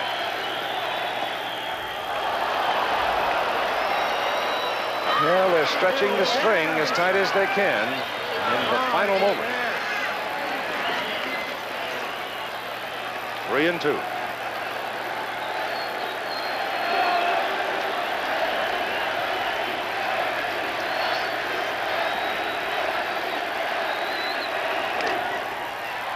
Lopes over, boots it, picks it up, safe. And Reggie hobbling, limping. That calf muscle problem that disabled him, apparently rearing its head again. But he gave it all he had going down that baseline. See Randolph scooting by there with 2 out. Willie is on second base now. Reggie is on first base. And that's when he did it. That last long stride. Davy Lopes apparently has got some dust or something in his eye because he's going down trying to dig the ball out. You see the dirt flying around.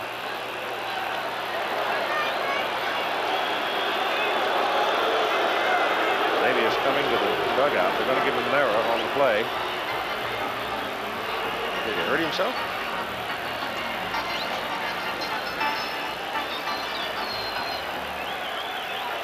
Ladies and gentlemen, a reminder, no one is on you. That incidentally is the 6th error by Davy Lopes. See, it is a record. They may get Steve Sachs out to play second base. As Davy walked to the dugout with a great deal of purpose and disappeared.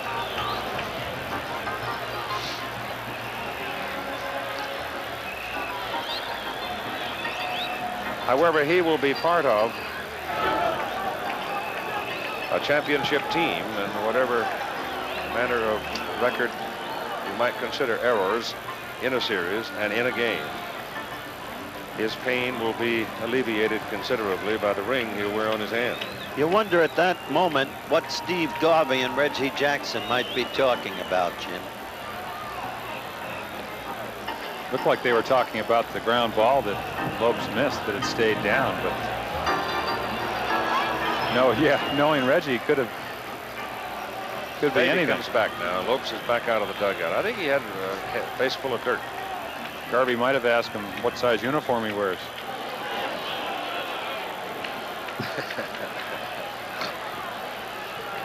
Dodgers, eh? I doubt it. I don't know about that. They're still smarting over the Goat Stenhouse deal. That they are.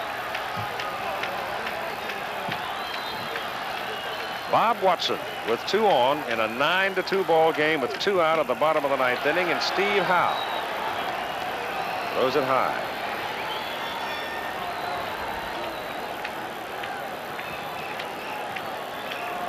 The ending is typical of the whole game. Sloppy. From the Yankee point of view. Welch continues to throw in the Los Angeles bullpen. Watson hits it high in the air. For the center fielder, Ken Landreau, this should do it. The Dodgers are the 1981 champions of baseball. And so there has not been usual noise making. It became apparent midway in the game, almost with the departure of Tommy John, that the Dodgers would take command. Now the Dodgers leave the field. Keith, I think it's time for Jim, you and me, jointly to congratulate them on their acquisition of the World Series championship. Lasorda, kissing Peter O'Malley too, for that matter, but Mrs. O'Malley and everybody else.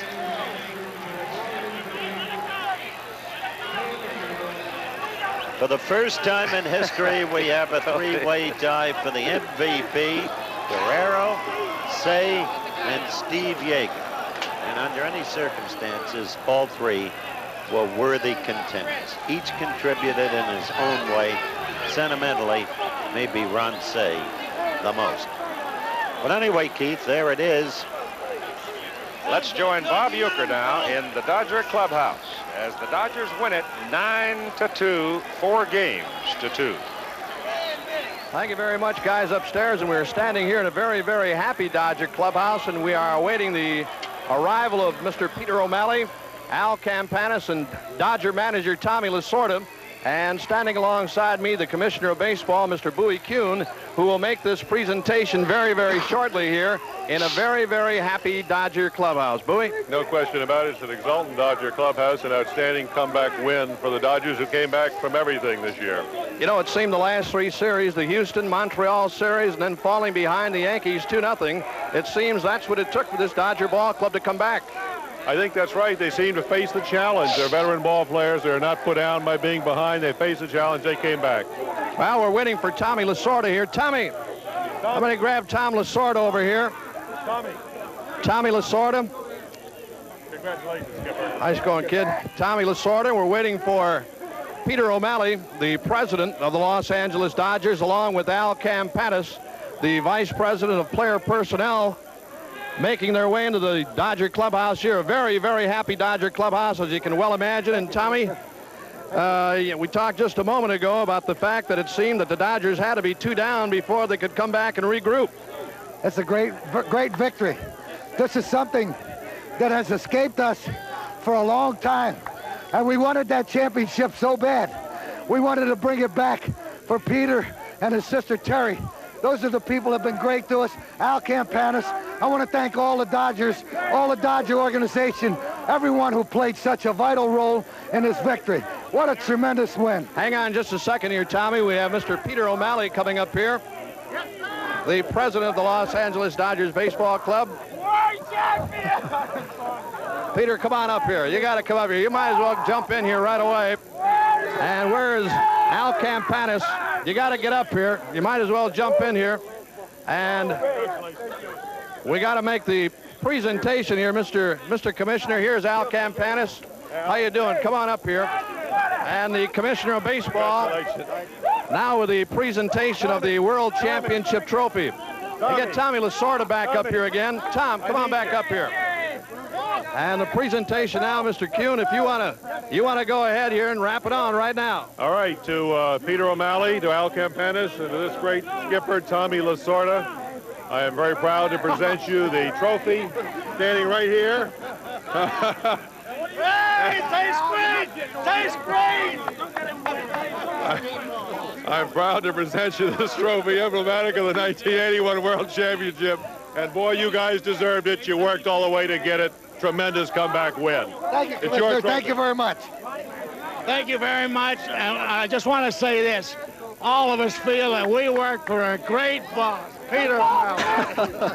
Thank you very much. It's a great. Hello, everybody. I'm Paul Moyer and Ted Dawson. I think you gotta love it, huh, Paul? And we are live here at the Sports Deli in Century City. They may not be dancing in the streets of New York, but they're dancing here tonight. I'll tell you, Paul, a lot of people say that LA fans aren't very energetic. This hardly proves that, doesn't it? Absolutely. These people have been going crazy here all night, leading cheers and hollering and screaming. And we're going to be here live with Eye on LA. Teddy, who would ever thought it? They'd come back like this? I'll tell you, when they were down 0-2 to Houston, they were down 1-2 to Montreal, they were down 0-2 to the Yankees. A lot of people never gave up. Obviously, Tommy Lasorda never gave up. These people never gave up. We, of course, will have all the highlights for you later. All right, I can hardly hear you talk or hear myself talk. We're going to have the whole program. We'll be back live out of Eye on LA. Ted Dawson, Paul Moyer. Now back to the ABC Television Network. Let's go back to the clubhouse. Here they are, Commissioner, and again, I'll turn it back over to you. Okay. We have something we've never had before. We have 3 winners of the Most Valuable Player Award, and I think it's very fitting for the great teamwork of the Dodgers that the Sport Magazine and Major League Baseball award So the most valuable players should go to 3 men. Pedro Guerrero, Ron Cey, and Steve Garvey. And I want to congratulate you all. A tremendous accomplishment, a real team effort, and you deserve the trophy. We're going to have some more to get around all 3 of you. Thank you very much. Thank you. Commissioner, would like to thank you. Would like to thank our 10th man around the country, the Dodger fans, the great fans of Southern California. We want people to know that we won this World Series. The 3rd time was a charm for us, and we thank everyone, and we thank God. Ron Cey, step up here, Ron. I think, you surprised everybody by coming back to play tonight. And I got to ask you, when you made the decision to play, you were originally in the starting lineup, but when did you finally decide to play? Well, Bob, I came to the park telling him that everything I had done preliminarily had turned out all right. I told Tommy to put me in the lineup. If I couldn't make it, I'd tell him. I had to go through the entire workout, have everything worked out before I was going to make that decision, and I'm just glad that it worked out. I got a little dizzy running around the bases at one inning where we broke it open to 4-1, and the lightheadedness wouldn't go away for me, so I decided it probably time to take a bow. So it's just great. I can't tell you what this means to all of us. And we get Steve Yeager here. Where is he? Here he is, right here. Steve Yeager, a man who had an outstanding World Series, Steve, and I know you're very, very happy. I know you're proud of me because old catchers stick together, right? I tell you, I'm very excited. It's been a great pleasure for me to play and be a part of this ball club all year long, and not playing very much, and young Mike Stokes are doing most of the catching, and I get a chance to play in a World Series, and we win, and I tell you, I feel like I'm up here. It's going to be a long night ahead of me. Congratulations, Steve. Now let's go to Jim Lampley and Lou Piniella. Thanks very much, Bob. Obviously, the atmosphere in this dressing room is quite different, quiet, but not completely mournful, professional as you would expect from people with the experience that these guys have. With me, Lou Piniella, and Lou, there was a moment during the ball game in the 6th inning. Your team mounted a threat, and Rick Cerrone was not sent from third base on a fly ball to right field. At that moment, you seemed extremely frustrated. Were you upset about base running in particular, or was it just generally the frustration of the series? No, I wasn't upset about base running at all. It's just the way the ball game went. We were blown out. We really didn't expect that. And it was more frustration than anything else. But I'd like to congratulate the Dodgers. They've been together as a unit for a long time. They've had some rocky roads here in '77 and '78. And they played very well, and you can't win them all. I'm just sorry that we lost, but I'd rather lose here than lose down the line like other clubs did. And hopefully this club will be back next year. They turned it around and did to you what you did in '78, winning the last 4 after losing the first 2. There will be a lot of second-guessing of a lot of moves that were made during this series. One of them was Bob Lemon's removal of Tommy John after 4 innings tonight. What was the general feeling on the ball club and your feeling about that move? Well, I'm not the manager, and I can't make moves. Bob gets paid to manage, and he decided that Bobby Mercer could give us a quick lift. It didn't work at the time, although Bobby hit the ball well. But that's not when we lost the series. We go back to Game 4. We go back to Game 5.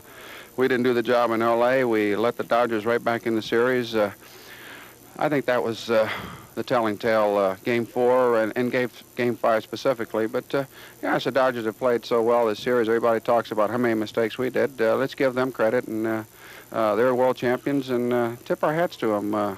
They've been together for a long time, like I said before. They're a bunch of professionals. They're a bunch of experienced pros, and it showed. We just didn't do the job. They did. I congratulate them. Okay, thanks very much for spending time with us, Lou, in a difficult moment. We appreciate it. Keith?